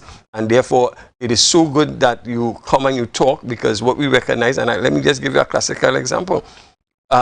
In the Tobago space, we just recently, this year, we would have gone into a situation where the person said, look, we want to have this, it is for the benefit of Tobago and the development of Tobago. Went into it, they said, look, we're going to have the money, they promised us the money.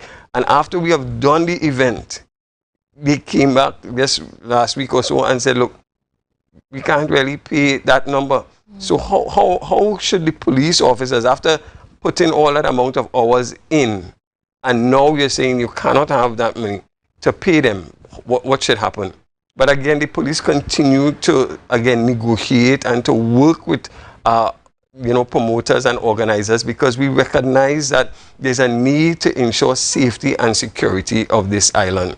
And therefore, seeing that we are tourism-oriented economy, we must ensure that safety and security of the visitors as well as our citizens is of paramount importance for us. So we are going to continue our job. So in other words, safety should not be compromised just for the sake of saving money. That's right. And I'm saying you cannot put a price on that. And what we recognize is that really sometimes during the fete or the party, it's not a problem. It's afterwards. Yes. You see that afterwards, or even before, after, that's where the real challenge. And that's why, again, when you pay for police officers, it's not just, if you give, let's say from 8 to 3, I'm just saying, a police officer, what we do, we come an hour before to ensure that there's proper parking, that people are not violating anything, and we stay an hour after to make sure that at least, persons leave, exit the place. So when you add that, it probably might be a lengthy time, but it becomes necessary in order for us to ensure that whatever we do, that at the end of the day, we want to ensure a safe and secure Tobago, and other places. That's part of our vision. And another aspect of extra duty is that of, when people, business owners in particular, come to the police and ask for perhaps an escort or some sort of protection when they go to the bank to do their transactions in cash and so on. Because, of course, our society is changing. And unfortunately, we have that criminal element coming around. And we are hearing the robberies ever so often. And how should business owners treat with such an issue so that to sort of balance off that problem that we're having now with in terms of the commissioner of police, in terms of that extra duty and the cost of that extra duty? Right.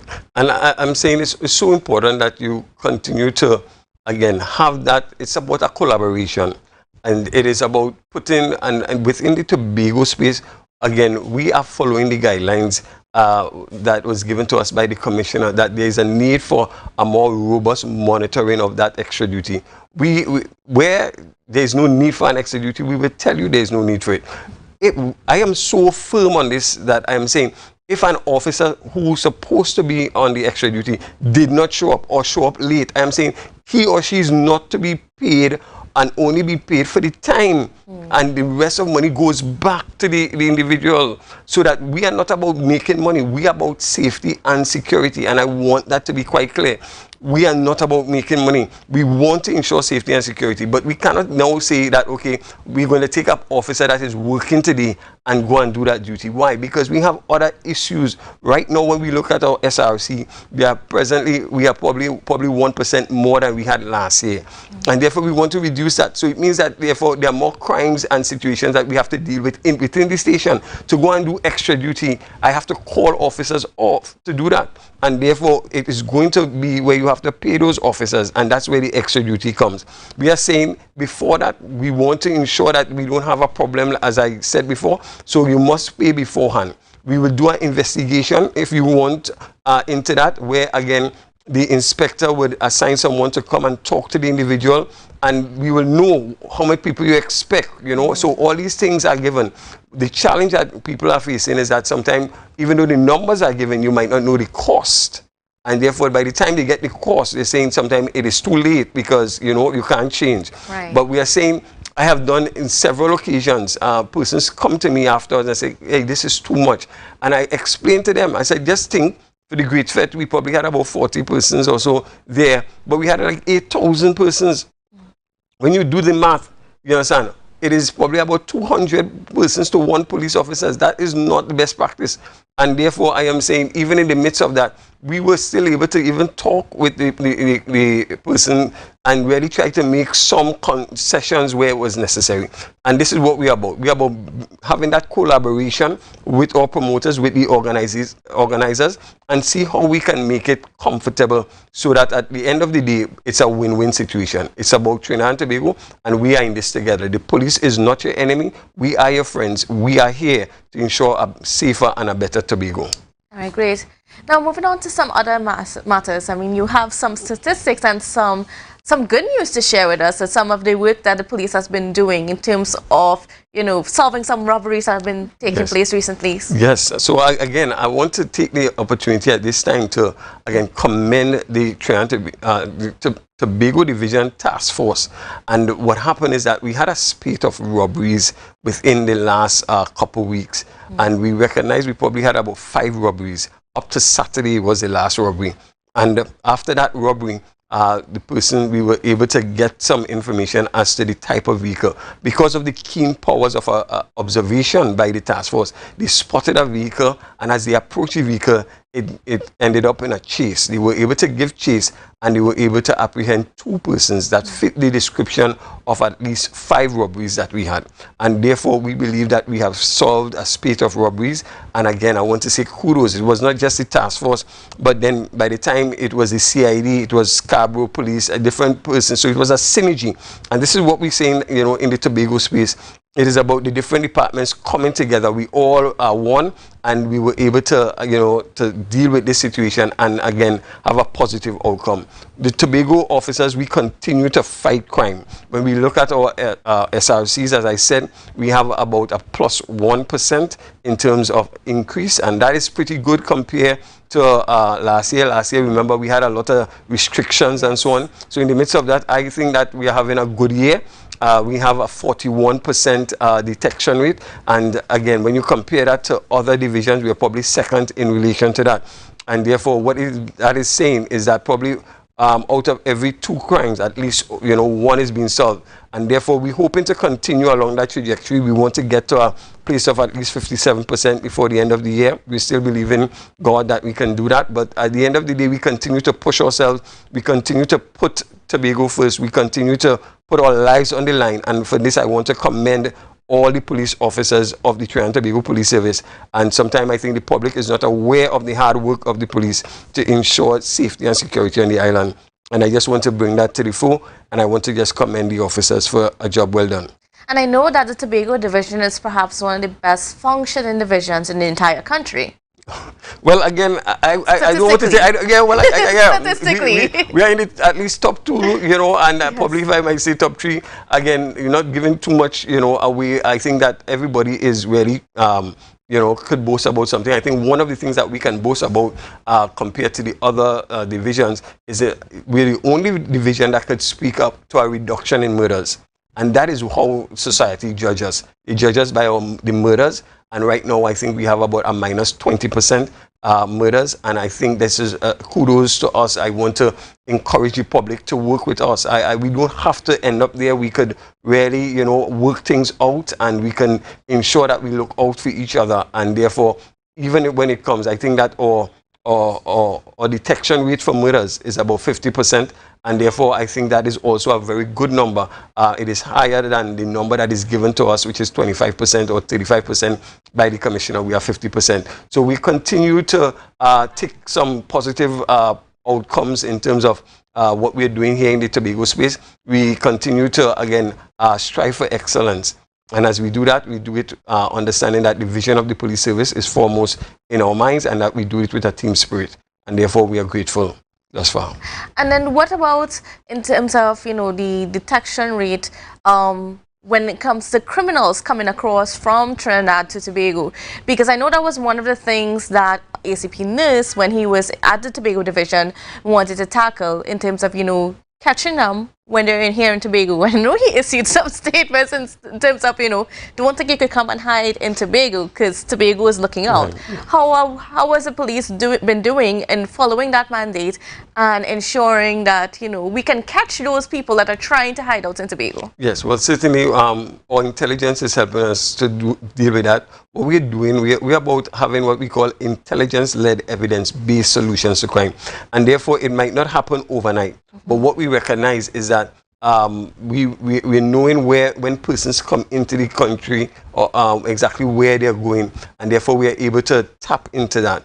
What we have also done, when we recognize that we might be a bit overloaded with work, we ask for assistance from the IATF, from the Guard and Emergency, from different agencies to assist us. And when that happens, we continue to have our exercises on the port, so that when persons come in, we are able to check them to make sure that, that at least even if we might not have any warrants out for them, at least there's no firearms and these sorts of things that is going to continue to erode negatively the environment of the Tobago division. So we are doing our duties in terms of that. I think that so far, based on the results that we are seeing, I think that we're doing a pretty good job. And we're hoping to continue. We want to see if we can lay some more with our counterparts in Trinidad to ensure that there's greater collaboration. And if persons are coming across that have warrants, that we will be able to snatch them. So that, as Mr. Nurse would say, you can't hide out in Tobago. It's too small, and we're not going to be standing for that at all, But we're grateful thus far that we've seen some positive improvement in terms of the way in which we go about handling our situations here in Tobago. And then what about in terms of the vessels that the police would have acquired recently from the THA to monitor places like the Buku Reef and so on?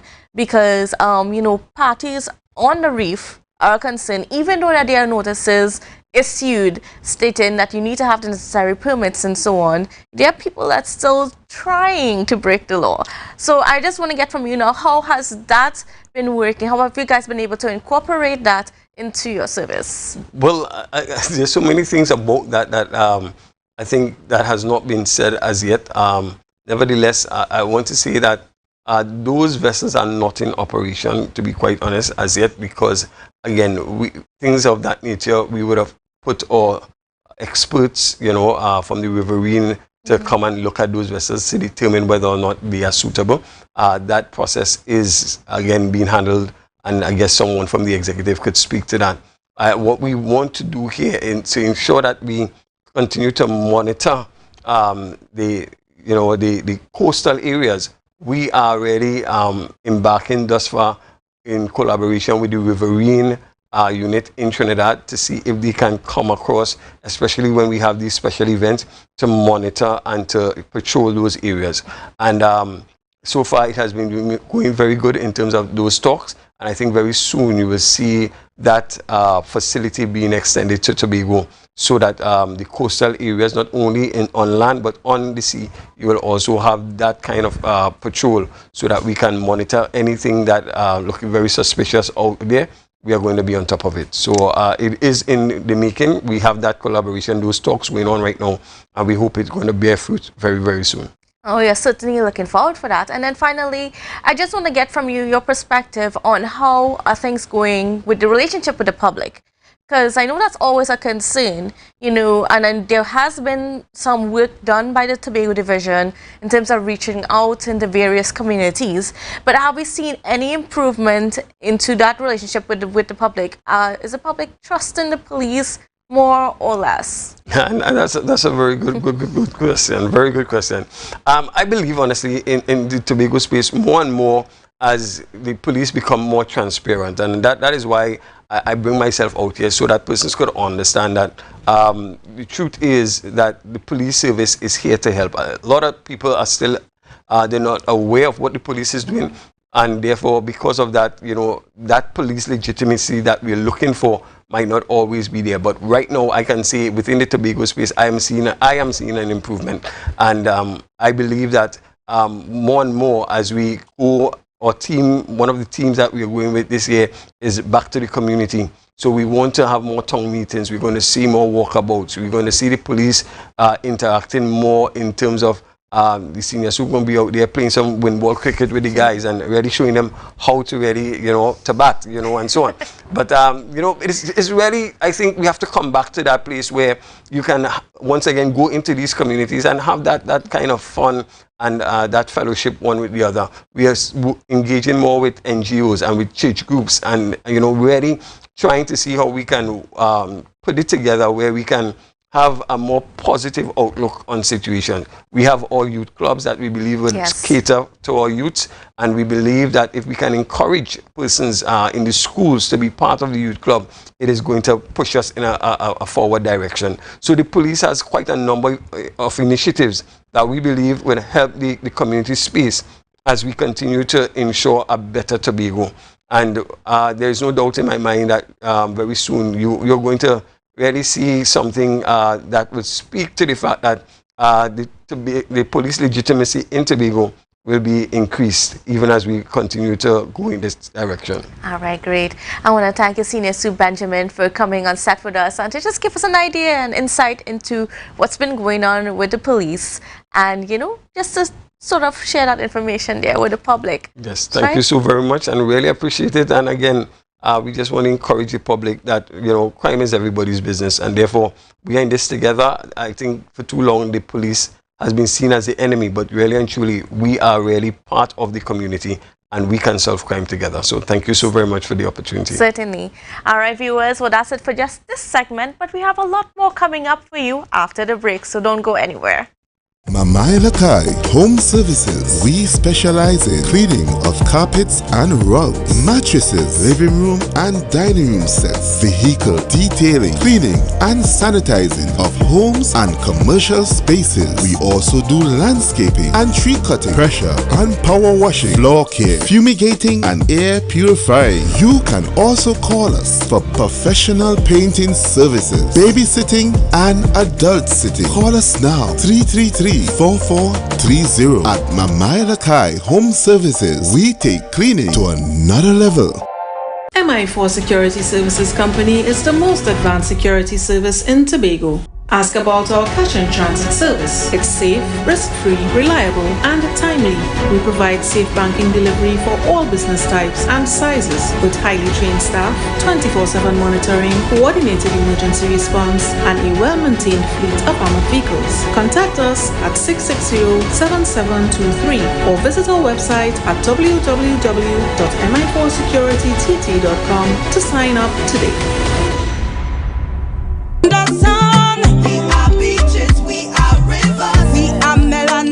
Ones. We special and there is no denying Tobago is number one. I am you and you are me. Together we stronger. Good morning, Tobago. Welcome back to Good Morning Tobago. And we joining us on the line. We have Mr. Dr. Shane Mohammed, and he is a geopolitical scientist and just an all-round commentator on, just the current affairs that's happening in Trinidad and Tobago. How are you doing this morning? Very much missing Tobago. It's been a while since I've been there. I think the last time There we go. You hear me now, right? Candice? Okay, I'm hearing you now. Sorry. Okay, great.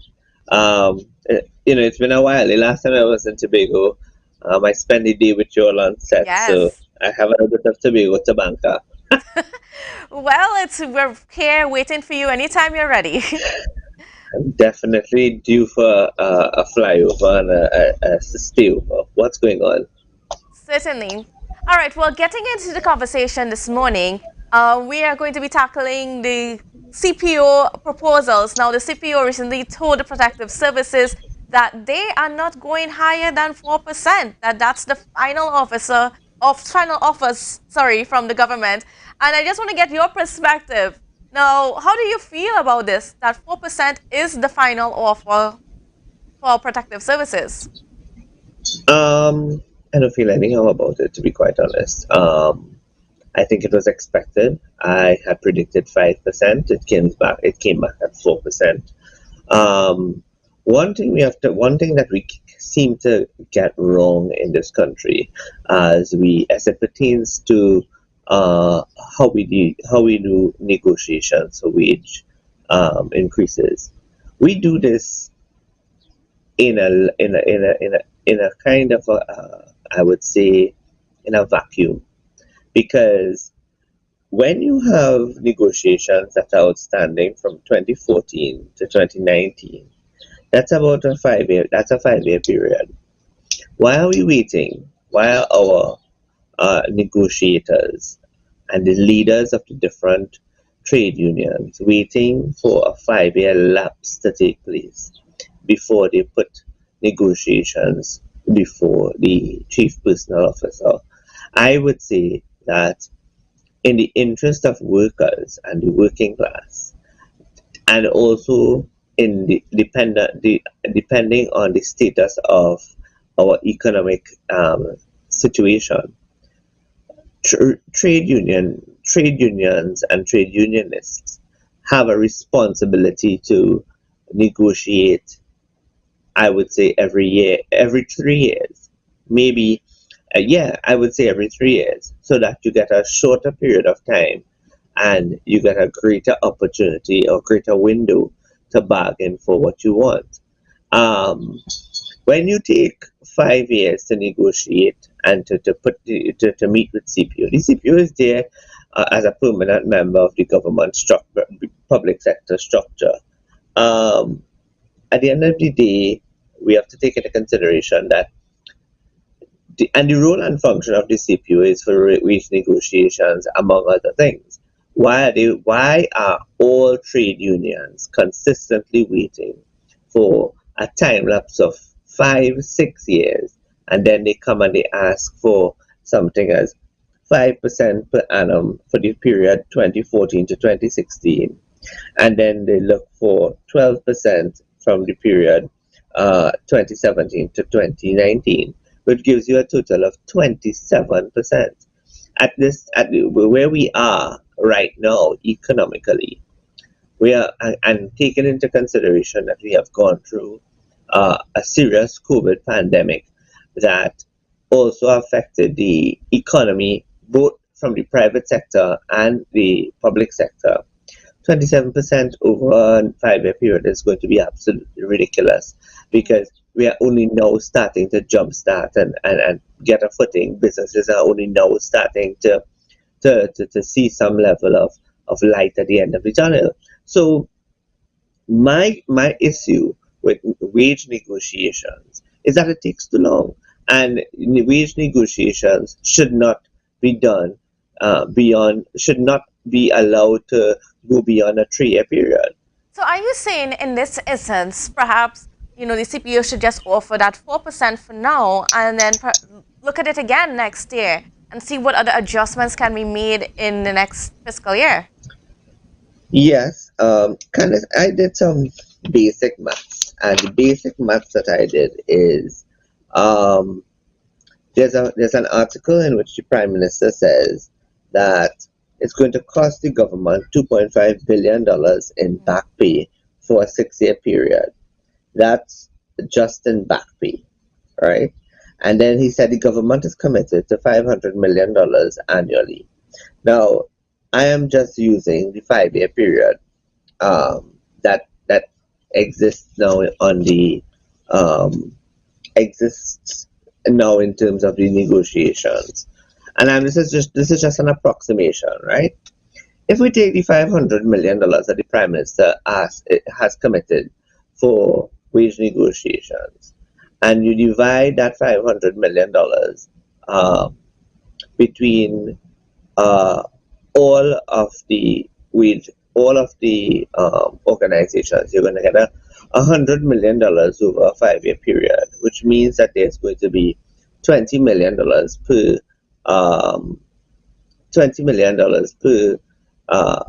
the different sectors. Let's just say 20 million divided by 8,000 members of the protective services. I'm going on an approximate number here. That makes it $2,500 per annum. And when you divide that by 12, it is coming up to about $208 per month. People are going to say that's not enough, right? But that is what happens when wage negotiations stall. That's what happens when you don't negotiate within a timely manner. And you're at, yes, the answer to your question is yes, take the 4% and run with it for now. But then should the government now give a commitment that perhaps, we can continue these wage negotiations into the following years?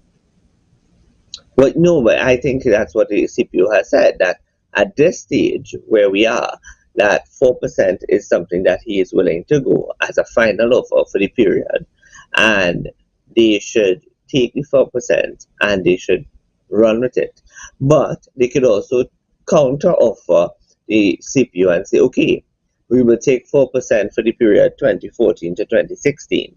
And we could come back to the table and renegotiate for 2017 to 2019. Right. That may be also an option. Okay. Now, I just want to move on to another topic that's sort of been in our space, and that is that of Wasa. We had opposition MP Rudal Munilal yesterday accusing the PNM government of trying to privatize Wasa, and he alleged that there is a Canadian company lined up to sort of privatize, to come in and take over. Now, whether or not that is true, I guess we might get into that later on in the following days. But the issue of privatization and for the management of Wasa, with all the problems that have come to light, now, should Wasa be privatized? Should that be the direction that we're going into? In public administration, in the structure of public administration, and in political science, of which public administration is a major part, we always teach our students, and we always talk about the burden that exists when the state owns all of the major entities. So, for example, it shows that we are in a capitalist system. Trinidad and Tobago is not in a capitalist system. Our system is a hybrid system, right? Where the major players are both the private and public sector. But in a system where the major entities that provide basic amenities to the population, where that is owned by the state and it is governed by members of the government, it never turns out to be something profitable because, one, state entities become political entities because they become political havens as they act as a reward for persons who have done human service in the run-up to elections, and they serve as spaces where you know somebody and somebody asks, yeah, a minister and you've been an activist in the PNM, and I'm just saying the PNM, it applies to all parties, right? You're activist in the UNC and your son needs a job, you go to the minister, you pass some change, you get your son into a state entity, whether it be Wasa, TNTech, or whoever, right? That's one. Then you have the question of acquisition and why and the ability to have lease agreements. Now, acquisitions is where you have a state entity being acquired by a private entity for a period of time, right? You will also have the issue of a leasehold operations where you lease the organization to a private entity to do the restructuring and redesigning and reformatting and refocusing, reimaging, to guide the organization into a level of profitability, let's just say for a period of 25 years, right? After that 25 years, you can then decide whether you want to renew, or within that 25 years, you can say to the organization, well, we need to have a discussion to And you could put that into the clause of your leasehold agreement or your acquisition agreement, where after a certain period of time, the government would like to meet with stakeholders in order to renegotiate terms and conditions and as to profitability and employability and all of that. That's one. That's the second thing. But then they say experts view government as an unnecessary and costly dragon in an otherwise efficient system.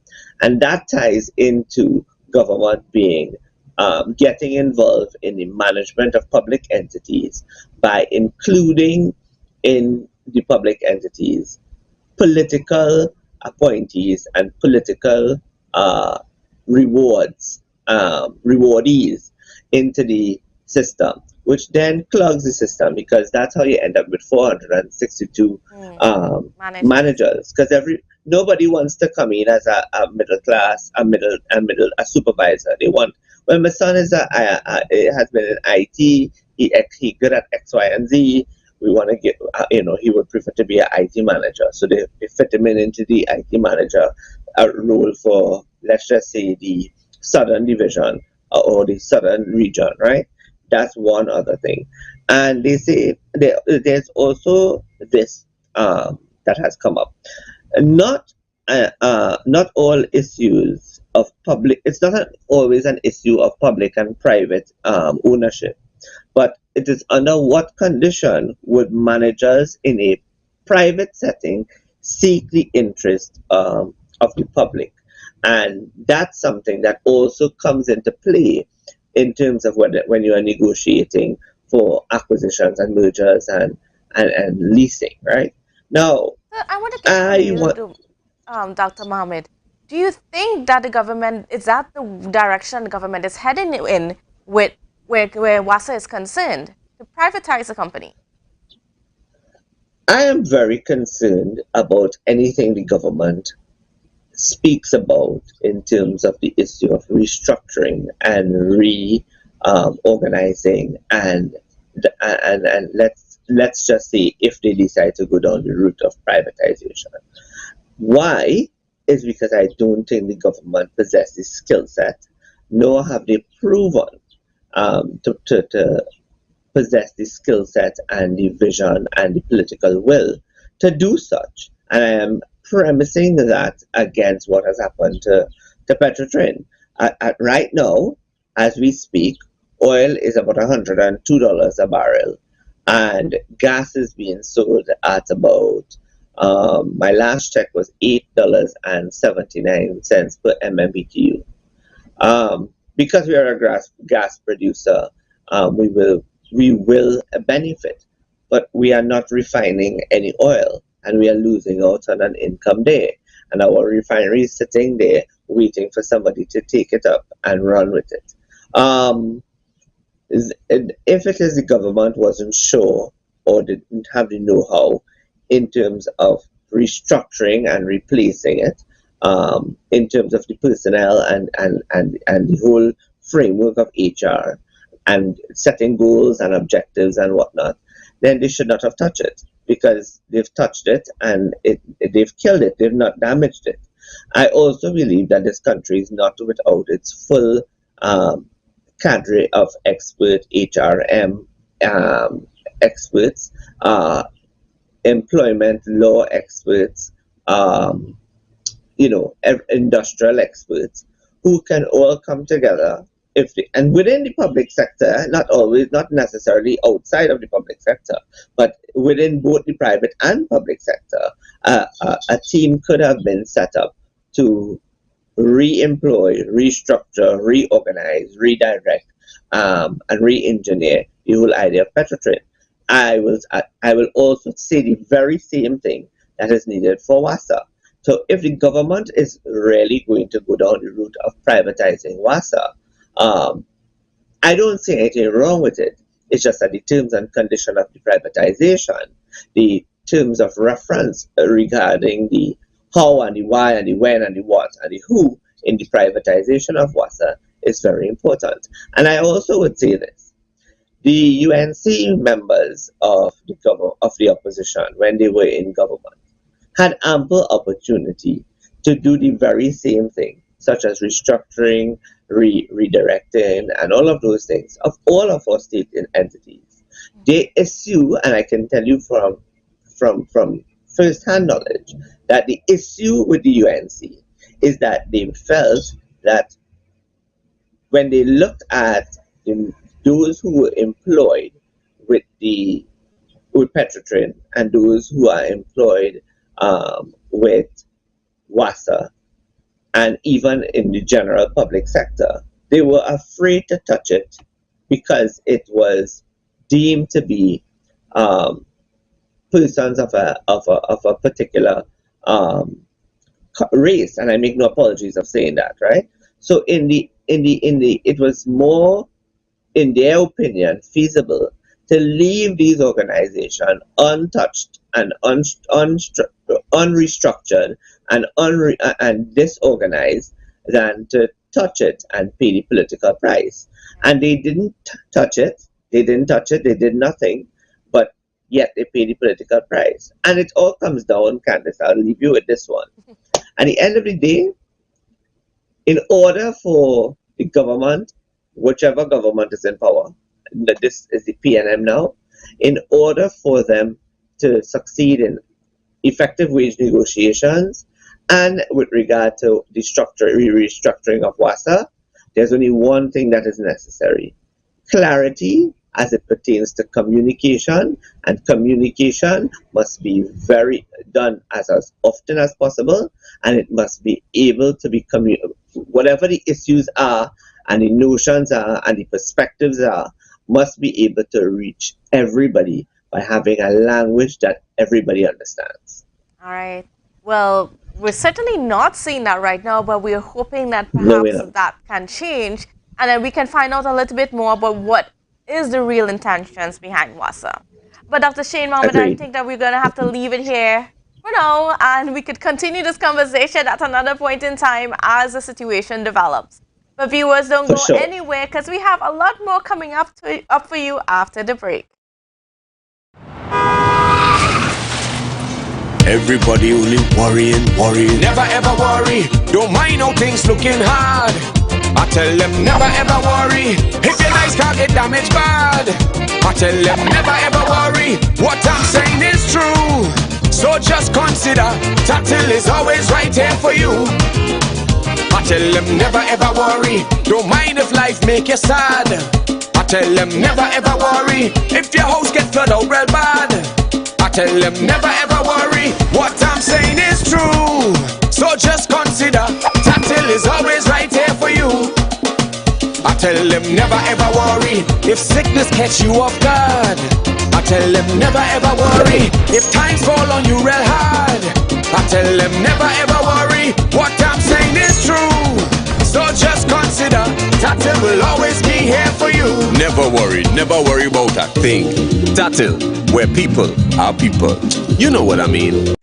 Excel Spa by Haley, where our highly trained staff are ready to deliver the top-class services in facial massages, waxing, nail enhancement, and body treatment.